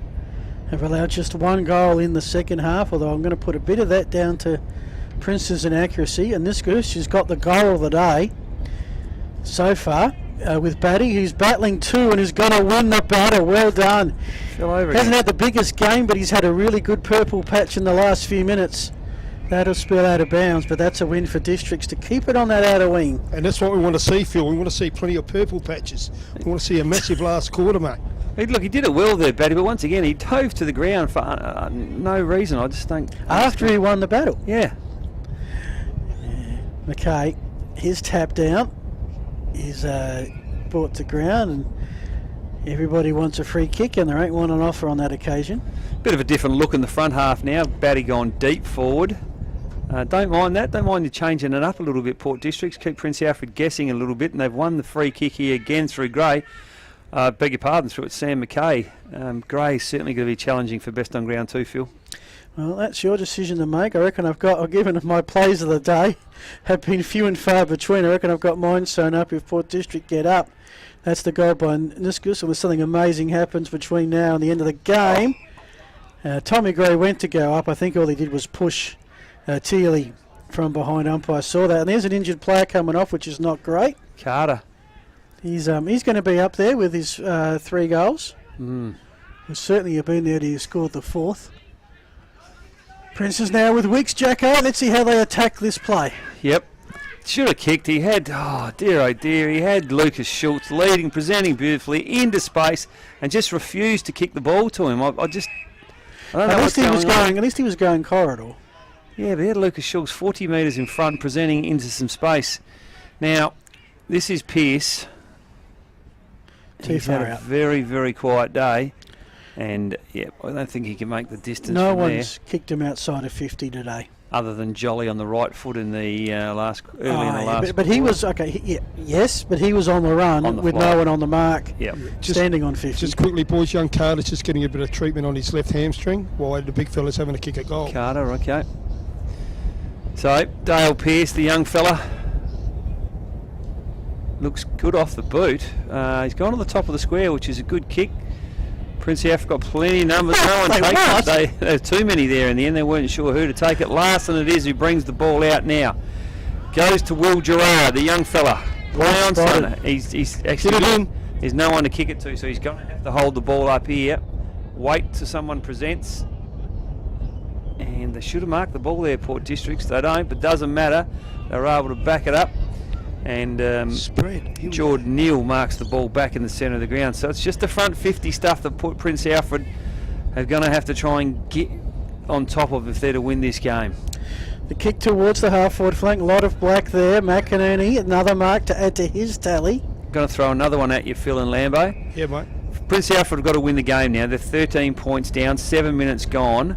Chris Curran's your most experienced player or your most credentialed Put him up player. there. He's playing in the back half of the ground. Yep. You're going to win the game, he's got to go forward. Yep, and also too, they got too many forward stationary, Jack. If that last kick there you saw, no one's leading in and out, nothing. They're just waiting. Well, they refused to kick the ball here to Lucas Schultz. So if you're not going to kick the ball to the leading forward when he's got space to win, are you going to kick it to him? So maybe a Chris Curran, a Craig Pitt has a bit more seniority to demand the ball give a kick to them.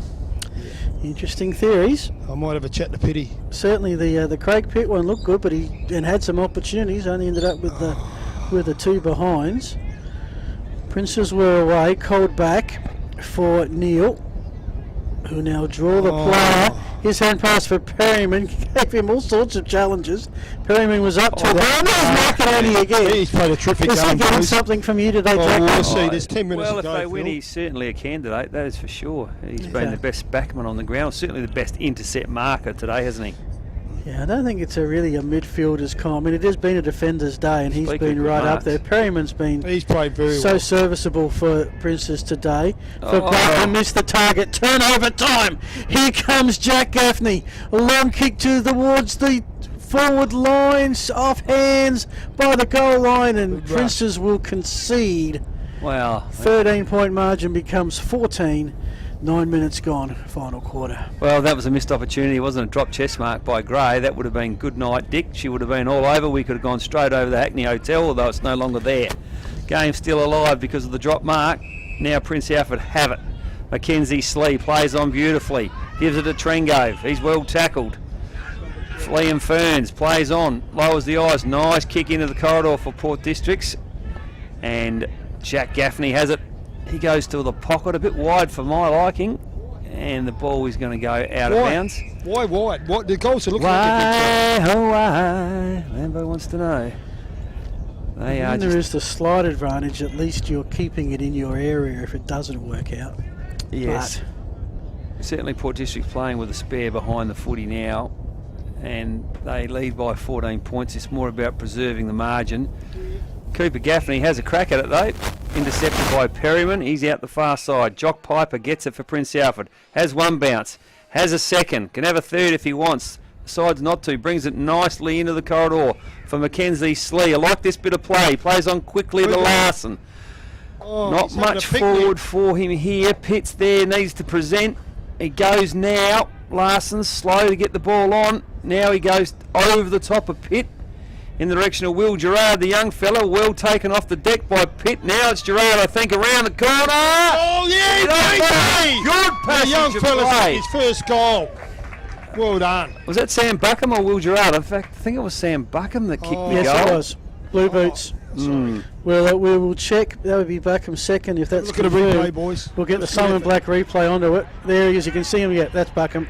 Okay, now for Prince to win the game, boys, I've got to do this again in the next 2 minutes. So what do we see, boys? What did we see that we liked there? We saw a real good quick transfer of play where the ball went forward every kick, not sideways or backwards, and they got a goal as a result. Larson did wait, but he was really waiting for some forwards to actually come into play. He was, yep. And eventually they got some quick hands to Buckham, who converted a An open shot, albeit on a tight angle. 8 points. Anyone's game at the moment. 11 minutes gone, final quarter. Centre bounce important. Rose won that contest. It'll be Sammy Gray in the cricket pitch to kick it forward. And looking for batting intercept mark by Mackenzie Slee, who's been good all day, but especially in the last 5 or 10 minutes when Port have been threatening. Prince have got a bit of run going at the moment, boys. They have. They've got a little bit working here. Larson's been a good link man on the wing. Good Goes kick. forward again. This time he finds McNamara. He took off. Umpire said he got rid of the ball. Port should pick it up with Ferns. They do so now. Zach Hawkins off the half-back flank will look to slow things up. Yeah, Port Districts want to slow the game down for sure, Phil, but Prince Alfred are now playing with a bit of gun and run. It's nice to watch. And Neil is there as an intercept player. He's done that pretty well this quarter. They're moving a bit though, Prince, up forward. That's the difference, Jack. They're moving around. They're Yep. not just standing there. He goes waving. now long. And again, Port Districts get set behind the footy courtesy of Sam McKay. So plenty of time left. We're only 12 minutes gone. 8 points to margin. This is going to go down to the wire. Yep, spot on, Jack.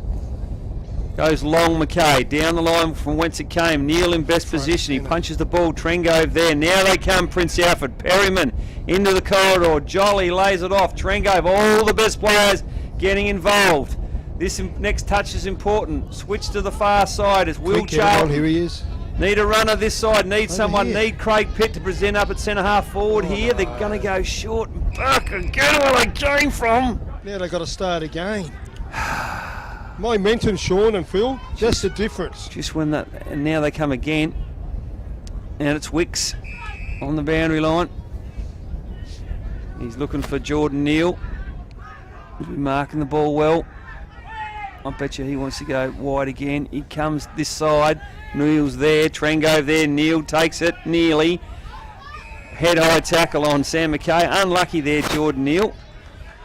And Sam McKay is going to relieve the pressure once again for Port Districts. And I can tell you what, it feels like they're doing all the attacking.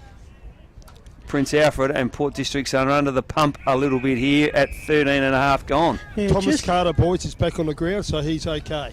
good to see. There he is. Just flipped about 4 minutes ago. Port District have done some good attacking. Prince has had one they finally got a goal out of. Still an 8-point margin in a very low scoring game. No one's cracked 50 points yet. I don't think anyone's going to get to 10 goals. It's a free kick. Umpire's found a free, and it's going to go the way of... On the way of Neil Yeah, against Okay. Dale Pearce. just the umpire was pointing at the spot. No, it's No, it's going Pearce's to free. Pearce. Okay. Well, it may not be your day, but it can be your moment. Oh, I like it, Phil. I like it. See how he's coming back to kick a goal, Jacko? Very profound. Yep. And if he kicks one here, Sealer? No. Ooh, it'll be starting hard to to get get close. Bit early. Bit early. Yeah. Big kick, though. He's got to kick through. Has one. Chip. Got a lot of Ricky swagger in him. He has. 19 for the season. It's lead all comers from both teams out here today. Here we go. On the edge of our seats. Plenty of time to build it up. No. And he's missed to the left. 8 points becomes 9. Come on, Piercy. The only thing that does is probably eliminate the chance of a draw. Got to miss. You got to miss those to the right hand side, right footer. Should be aiming for the right hand post from that distance out. The natural curve will bring the ball back. So that's you're spot on there, Jack. Took the words right out of my mouth. Jolly plays on from the kick in. Seeking it, find a target. He does. It's Oh. Slee.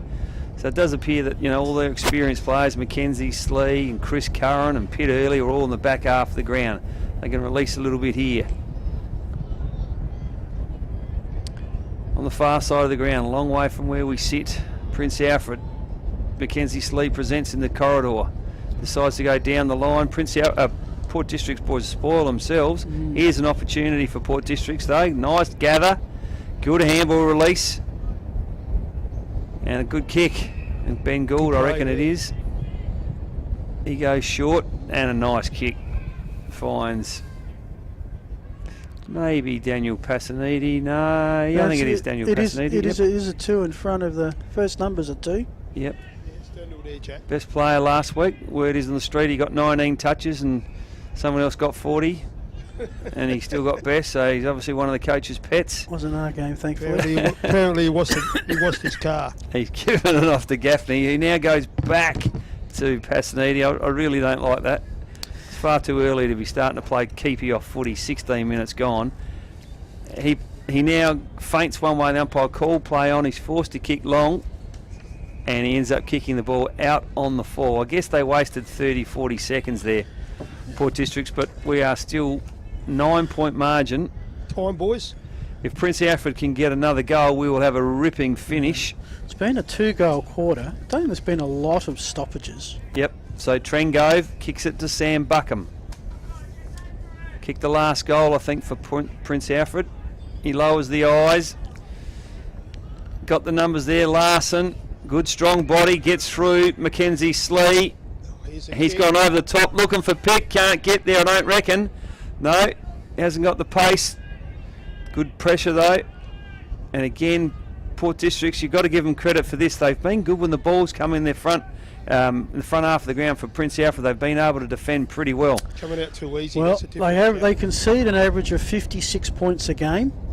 Right now, just 41, so they're right on target. Yep. McInerney, who's been solid, now has a turnover.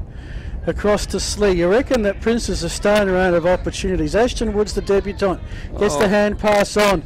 Comes back for a little bit more. Right, gets got the hand pass away. Here's a chance. Great reaction to keep it alive for Princes. Forward, in the Steals to McNamara. He'll go to the top of the square. Despite the best efforts of Trengove to get a boot. Who's taken the mark?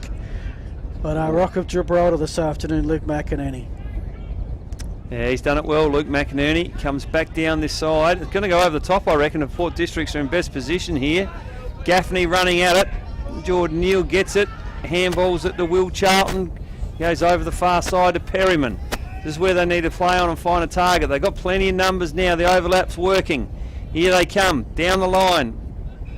Mackenzie Slee plays on quickly. Hits centre half forward to Mitch Larson. Up, son. Get up quickly. What's the time, Phil? He's got McNamara this side of the ground if he can see him. He doesn't, but he sees Mitch Wicks, I reckon. 18 and a half minutes, Lambo. Thank you, mate. I'm not having a violet crumble on this fellow again because he let me down last time, but you never know. The most important. He's laid it off. Oh, Craig Pitt, who has marked it, a good mark. We want a better kick from him than we got last quarter. I think we were here one game. Remember, Jake Pitt took a lot of grabs and couldn't kick the goal. Yes. Craig's got the same issue. Deserted the club this year too, Jake Pitt. Needs a coach's goal. So Craig Pitt to give his side a chance to win this game. Consolidate in the 5. Looks good off the game. The coach Craig Pitt says, "Follow me, boys. Jump on, I'll show you the way home." Prince Alfred out to 47 points, trailing Port Districts by 3 points. We have got a ripping game on our hands. Spot on, Jacko. And look, the crowd are going berserk here. They are up on their feet from both sides, loving it. How's Jimmy? Jimmy okay? Not having a heart attack, Jimmy Parkinson, is he? Jimmy Parkinson's okay at the moment. Yeah, he's okay. Good work. Just have the Ambos on standby. Maybe do one for each. Okay. Next goal wins. Will there be a next goal? Big call. Well, it's a 3-point game in a low-scoring contest. So centre clearance is important. It is on this occasion, and it will go, well, momentarily to Princes, but now it's in the hands of Shannon Jenner. He'll send Districts forward, looking and finding momentarily. Creeper couldn't keep his hands on the footy. Princes bring it down the wing, thump from behind by Districts. Umpires found over the shoulder. Will go the way of Mitch Larson. Get it on quick, mate, if you're serious. Lambo giving coaching from the sidelines. Yeah, Lambo likes this idea. He can come on and off the broadcast whenever he wants. I love it. Larson into the corner and off hands. You see the scoreboard there showing Prince Alfred. They are 6-11. That is 47.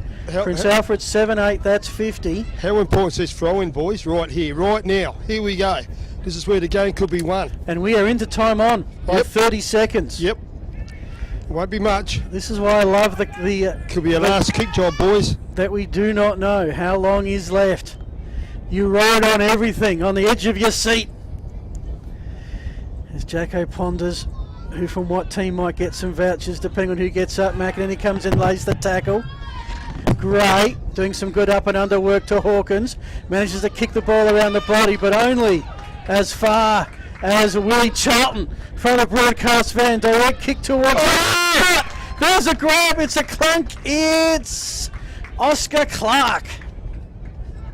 This is for the lead, gentlemen. Oscar Clark has 1 goal today, 3 for the season.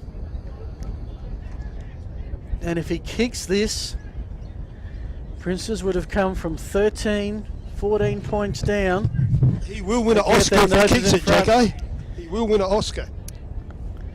All eyes are on this kick. We're right behind it, off the side of the boot. It won't even score. It won't be a mark. It's Port District's ball, and we reset. Is that the opportunity gone begging for Princes?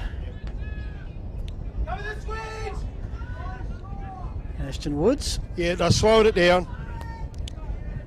22 gone. Surely siren's not exactly imminent just yet. It's got Long to go kick out this way, 24-25, you'd think. Gray picks up Heffernan. How far did that kick go? Very professional Bare kick there. 15. Clock still ticking. This is in play now. Umpire says play on. Goes across to McInerney. Gutsy kick. You know he could rush it through for a point, and then there's another 30 seconds. Yeah. Well, it virtually is a kick in, to be honest. Yeah. From the square. Pack sets. Take it out, take it out. Tap forward. Oh, Into here we forward go. 50, a chance for Well. Trengo. Oh, McNamara. He's put Princes in front at the 23-minute mark of the final quarter, with surely just a minute or two at most remaining. Wowee. Port District can't believe it. They've held firm so much in the last 10 minutes. Trengo with the assist. As you watch the replay, you can see McNamara. He ran wide. He managed to zig on the inside of the Port defender and slot it truly. If Princes win, that is truly Simon Black player of the game. But he's going back in the back lines, boys, so he's going back there. So, pop your Port Districts there and your Princes here, depending. You just put a line. I'll put them both in the same. Okay. Oh. All right, kick Straight down forward. centre. Who's your best on ground for Prince Alfred? Is it Jolly? Oh, jeez, I need some time to think about that, and I've got none. Oh, no, Port District, Thingy Bob, yeah, that's a good one. Thingy Bob helps. McInerney. Port Districts are not done, however. They've kicked it to Cooper Gaffney. Just too far out to score, you would think. He's got to produce one more good kick. They trail by 3 into the pocket. He's got it! He's got it! Might go. Here we go, fella. How you feeling? You a bit nervous? You okay, lady? Focus. Here we Who's go. got it? This Gaffney, is Jack Gaffney. Jack Gaffney. Jackie, might have to change all those players again, Jack. That was from Cooper to Jack. Just what they've done in the backyard for years. Oh, the crowd's on their feet here, guys. Unbelievable. Set shots. Jimmy Parkinson Not burning his good for fingers off. anybody. Jack Gaffney, the chance. Oh, it's straight through! What a game! And just like that, Port District Got to back change in those front. players again, Jack. Well, we're covered now. I've got both teams covered. Good boy. Wow, we are 24 and a half minutes. Oh, right. Oh, okay. 25 minutes gone. Can't be a lot of time. How many goals for the quarter, Phil? We've just had Testing 2 it. in the last couple of Mate, minutes. the last 5 minutes, boys, been the best football all game. Yeah. 8 to 7-11. 5 goals, Jacko. 5 goals for the quarter. Excellent. Might be a couple more minutes left. We're in the centre bounce. It's now Pearce has gone into the ruck. Heffernan out of the middle. Free kick's been paid to Gray, I think. Sam Gray into this corridor. The umpire's played advantage. Has he, Take your Daniel time, Passaniti? I reckon No. that actually helps waste it. Districts, to be honest. Yep. Watch him go backwards here. The time off has been blown. Yeah, you go back. He'll go back because he'll plenty of players presenting sideways too. Luke McInerney be the best bet overhead, I would have thought. He is going back now. Yep. They've got to press. Big Sam McKay. Yeah, you can't afford to sit back if you're Prince Alfred now. You need to push up, play a front half game. Don't rely on a turnover. You need to push up One-on-one. Go long. He's been told to go long. Plenty of instructions coming from left, right and centre. Luke McInerney's been good all day. He goes down the line looking for Carter, who's also been equally good. This is ground ball important. Jack Gaffney collected by Trengo. The umpire put the ball with the whistle in his mouth. Oh. Looked like he was going to give it. Trengo screaming for the ball. There is the siren. What a game of footy. Port Districts have ended up winning this game. They finish on 56 points. Prince Alfred 53, a 3-point margin. What a terrific last quarter of footy. The game seesawed. There's a lot of tension between both clubs out here. And, well, Phil, I'll throw to you. Well, that was a game that got pretty exciting pretty late. That's correct. I mean, it was interesting because it was close. Lambo. Two very defensive teams, as we've got Lambo will go out and find our winners. But, yeah, just when you thought Princes maybe had stolen, I was thinking, you know, could they put together 5 good minutes? They kicked 3 goals straight, having been inaccurate all day in the final quarter. But in the end, Jack Gaffney, with that shot with, 2 minutes to spare, proved the difference. And was Port District the better team today? I suspect they might have been, because I reckon the game was played more on their terms than Prince Alfred's. Yeah, it's fair call. And what was the final margin? 3 points. 3 points. And do you remember who selected 3 points before the start of the game, the Port Districts? Sorry? You remember who selected? That was Lambo, wasn't it? That was me. Rewind the tape, folks. Ladies and gentlemen, you'll find that our expert sitting in the chair has called this one correctly. Port Districts by 3 points. And a terrific game of footy. And have a look at the smiles on the Wharfies as they leave Prince Alfred Park 9. Some of the goal scorers, and I reckon I possibly missed a couple, but for Port Districts, 3 to Tom Carter, singles to Dale Pearce kicked 1, Tom Gray, Jack Gaffney, James Batty, Jason Niskahus. 2 goals to Sam Buchan for Princes, 1 to Oscar Clark, Lockie McNamara, Mitch Larson and Hayden Jolly, and apologies if I did miss one there. Will Gerard as well kicked his first goal. Look, I must say that Prince Alfred have lost no one here today.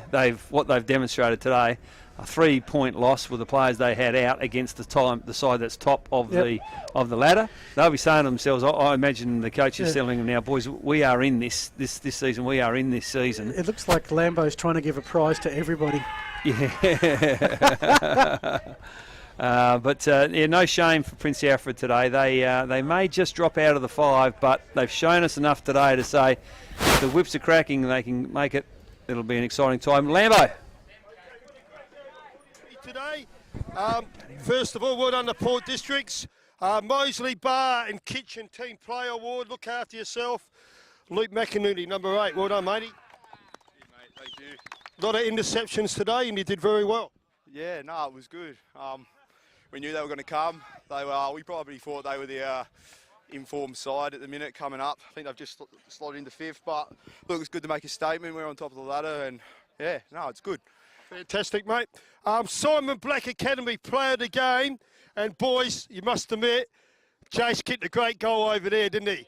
Okay, Jace, Nishi Kaka is us.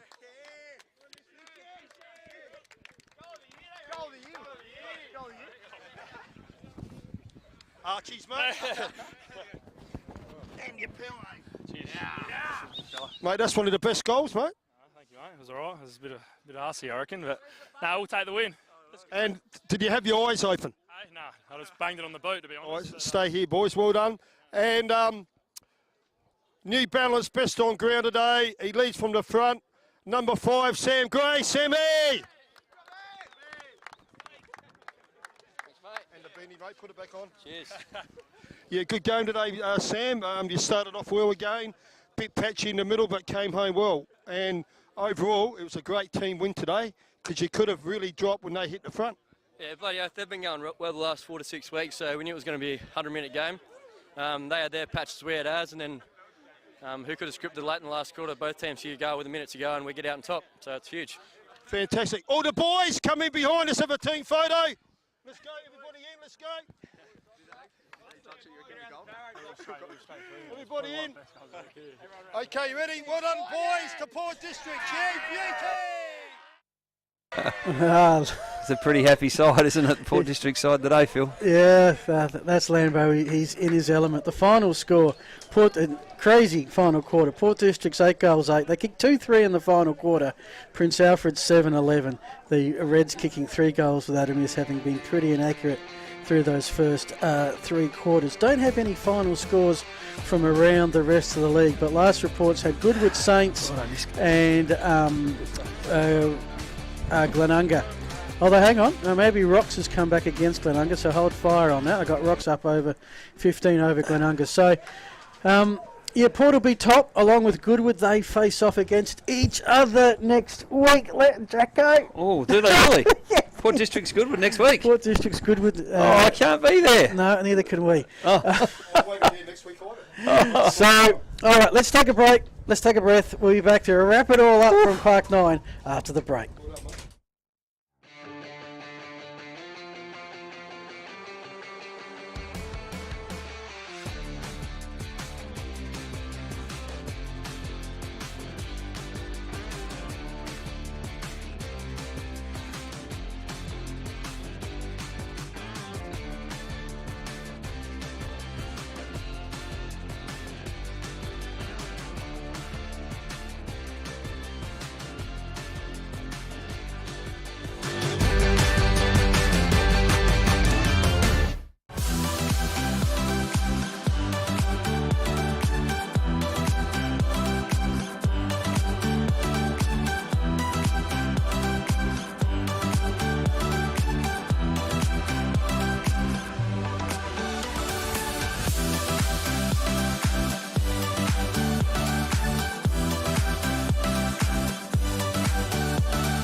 G'day guys, the Simon Black Academy is all about education and sport. Our partner in education is Torrens University, where our students either do a 1-year diploma course or a 3-year Bachelor of Business.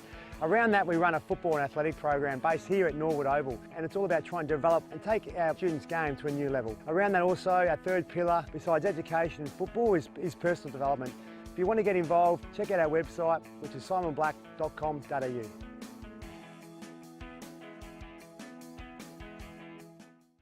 Well, folks, we're down here at the Banner Crew. Our friend, supporter and sponsor of Between the Posts has joined us. Welcome, Jason Goods. Thanks, Tony. Nice to be with you. What can the people out there expect to buy from the Banner Crew and get looked after? Pretty much anything that you can put your club logo on, or a message from the club, whether it be, like you mentioned, a marquee or a flag or an A-frame or a banner, a stubby holder, a pen, anything like that, anything that you can pop the club branding on. Everything's customisable, so basically we've got an in-house design department with 2 graphic designers that can work toward getting the message across that you're after. We're down here at 318 to 326 St Vincent Street, Port Adelaide. Jason, thank you so much for your support.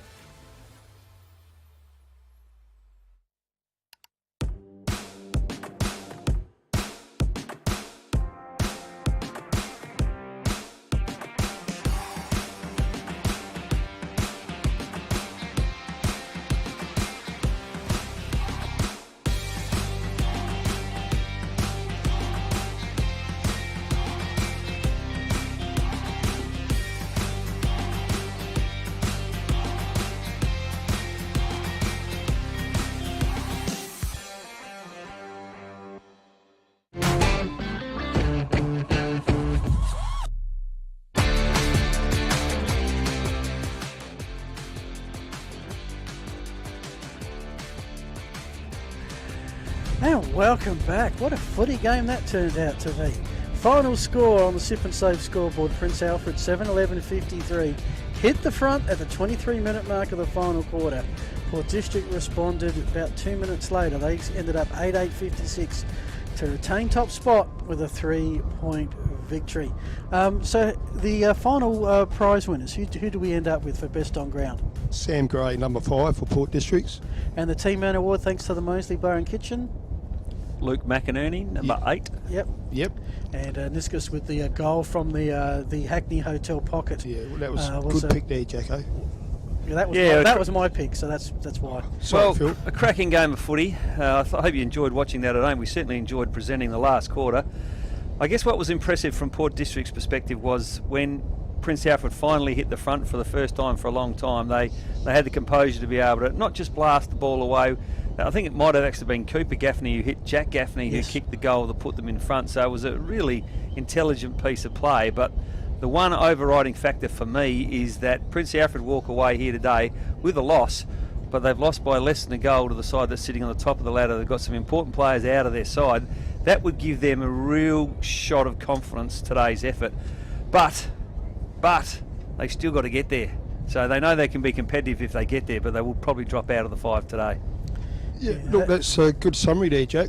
I know I'm not a coach or anything at the moment, but I reckon if Pitty put himself up forward earlier, I know he put himself up in the last quarter, but even earlier, that might have had a little bit more impact earlier, and the momentum would have come a little bit earlier. That's just from my point of view from ground level, but great game, great footy, amateur league game, and no, it was good.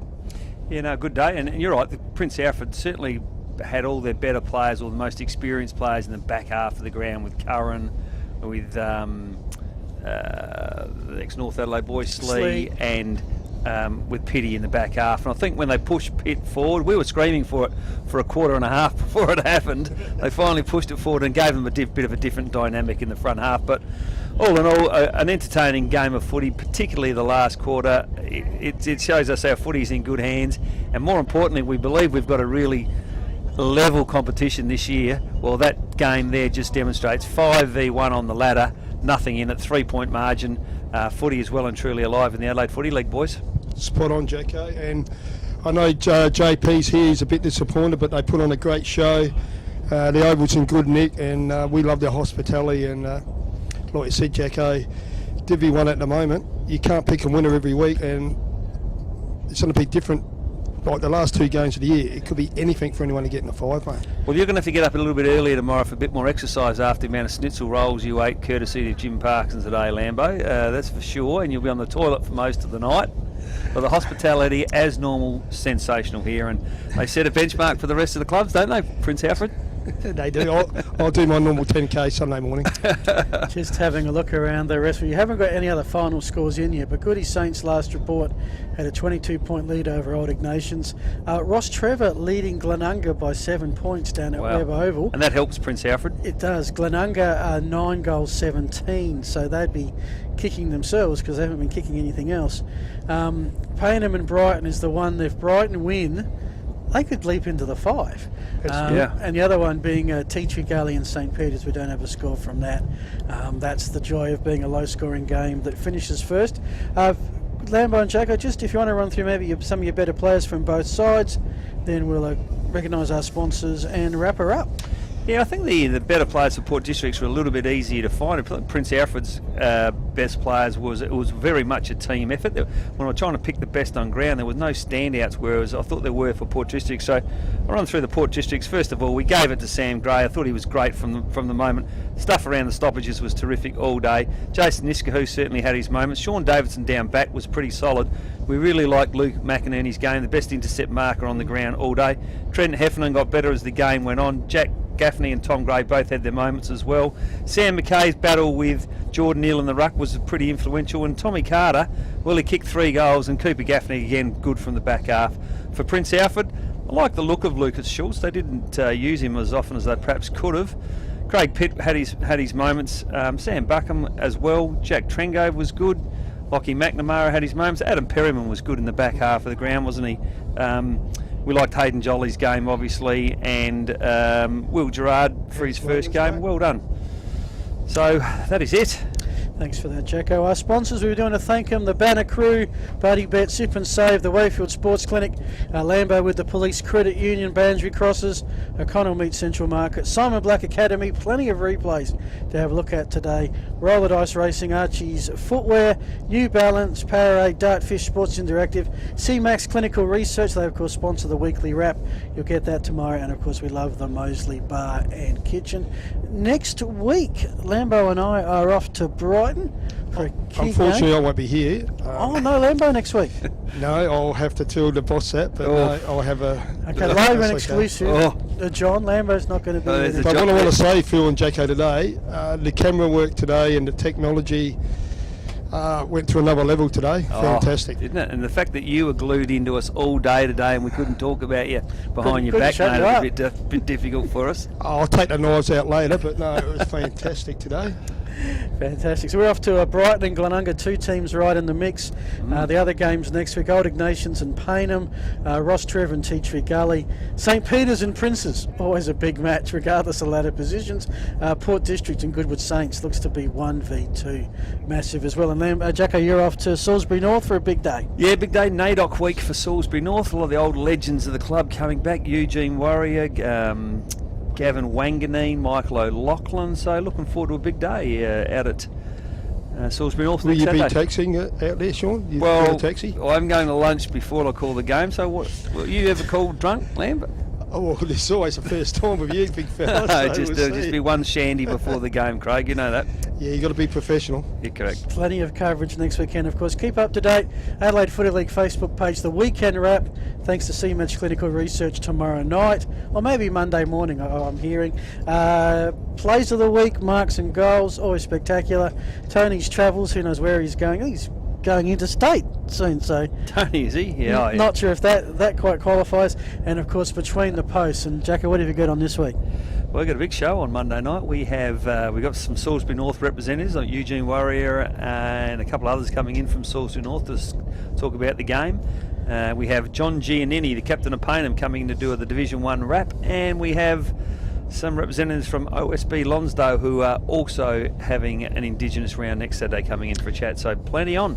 Thanks, Jacko. We do have a final that Ross Trevor have beaten Glenunga by 14 points. Lambo's not happy. That is an upset. Lambo, any final words for the day?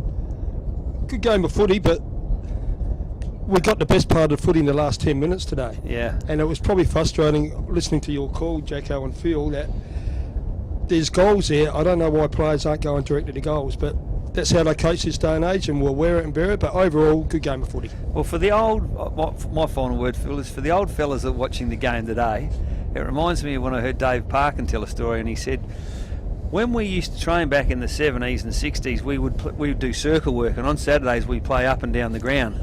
Now the opposite applies. They go to training and they play up and down the ground at training, but on game day they go round and round, and that's what we saw today. Spot on. Good point. I like that one. I'm going to borrow that. Earlier today it was Princes by about 12 goals in the C's, Port District by about 2 or 3 goals in the B's, but in the big one, Port District by 3 points.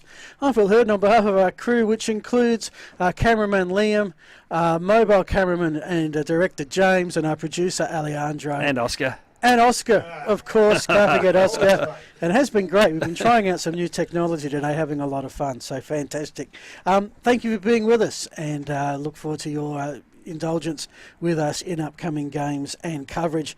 You've been watching the Adelaide Footy League. Thanks to Filming Footy. See you, folks. See you guys.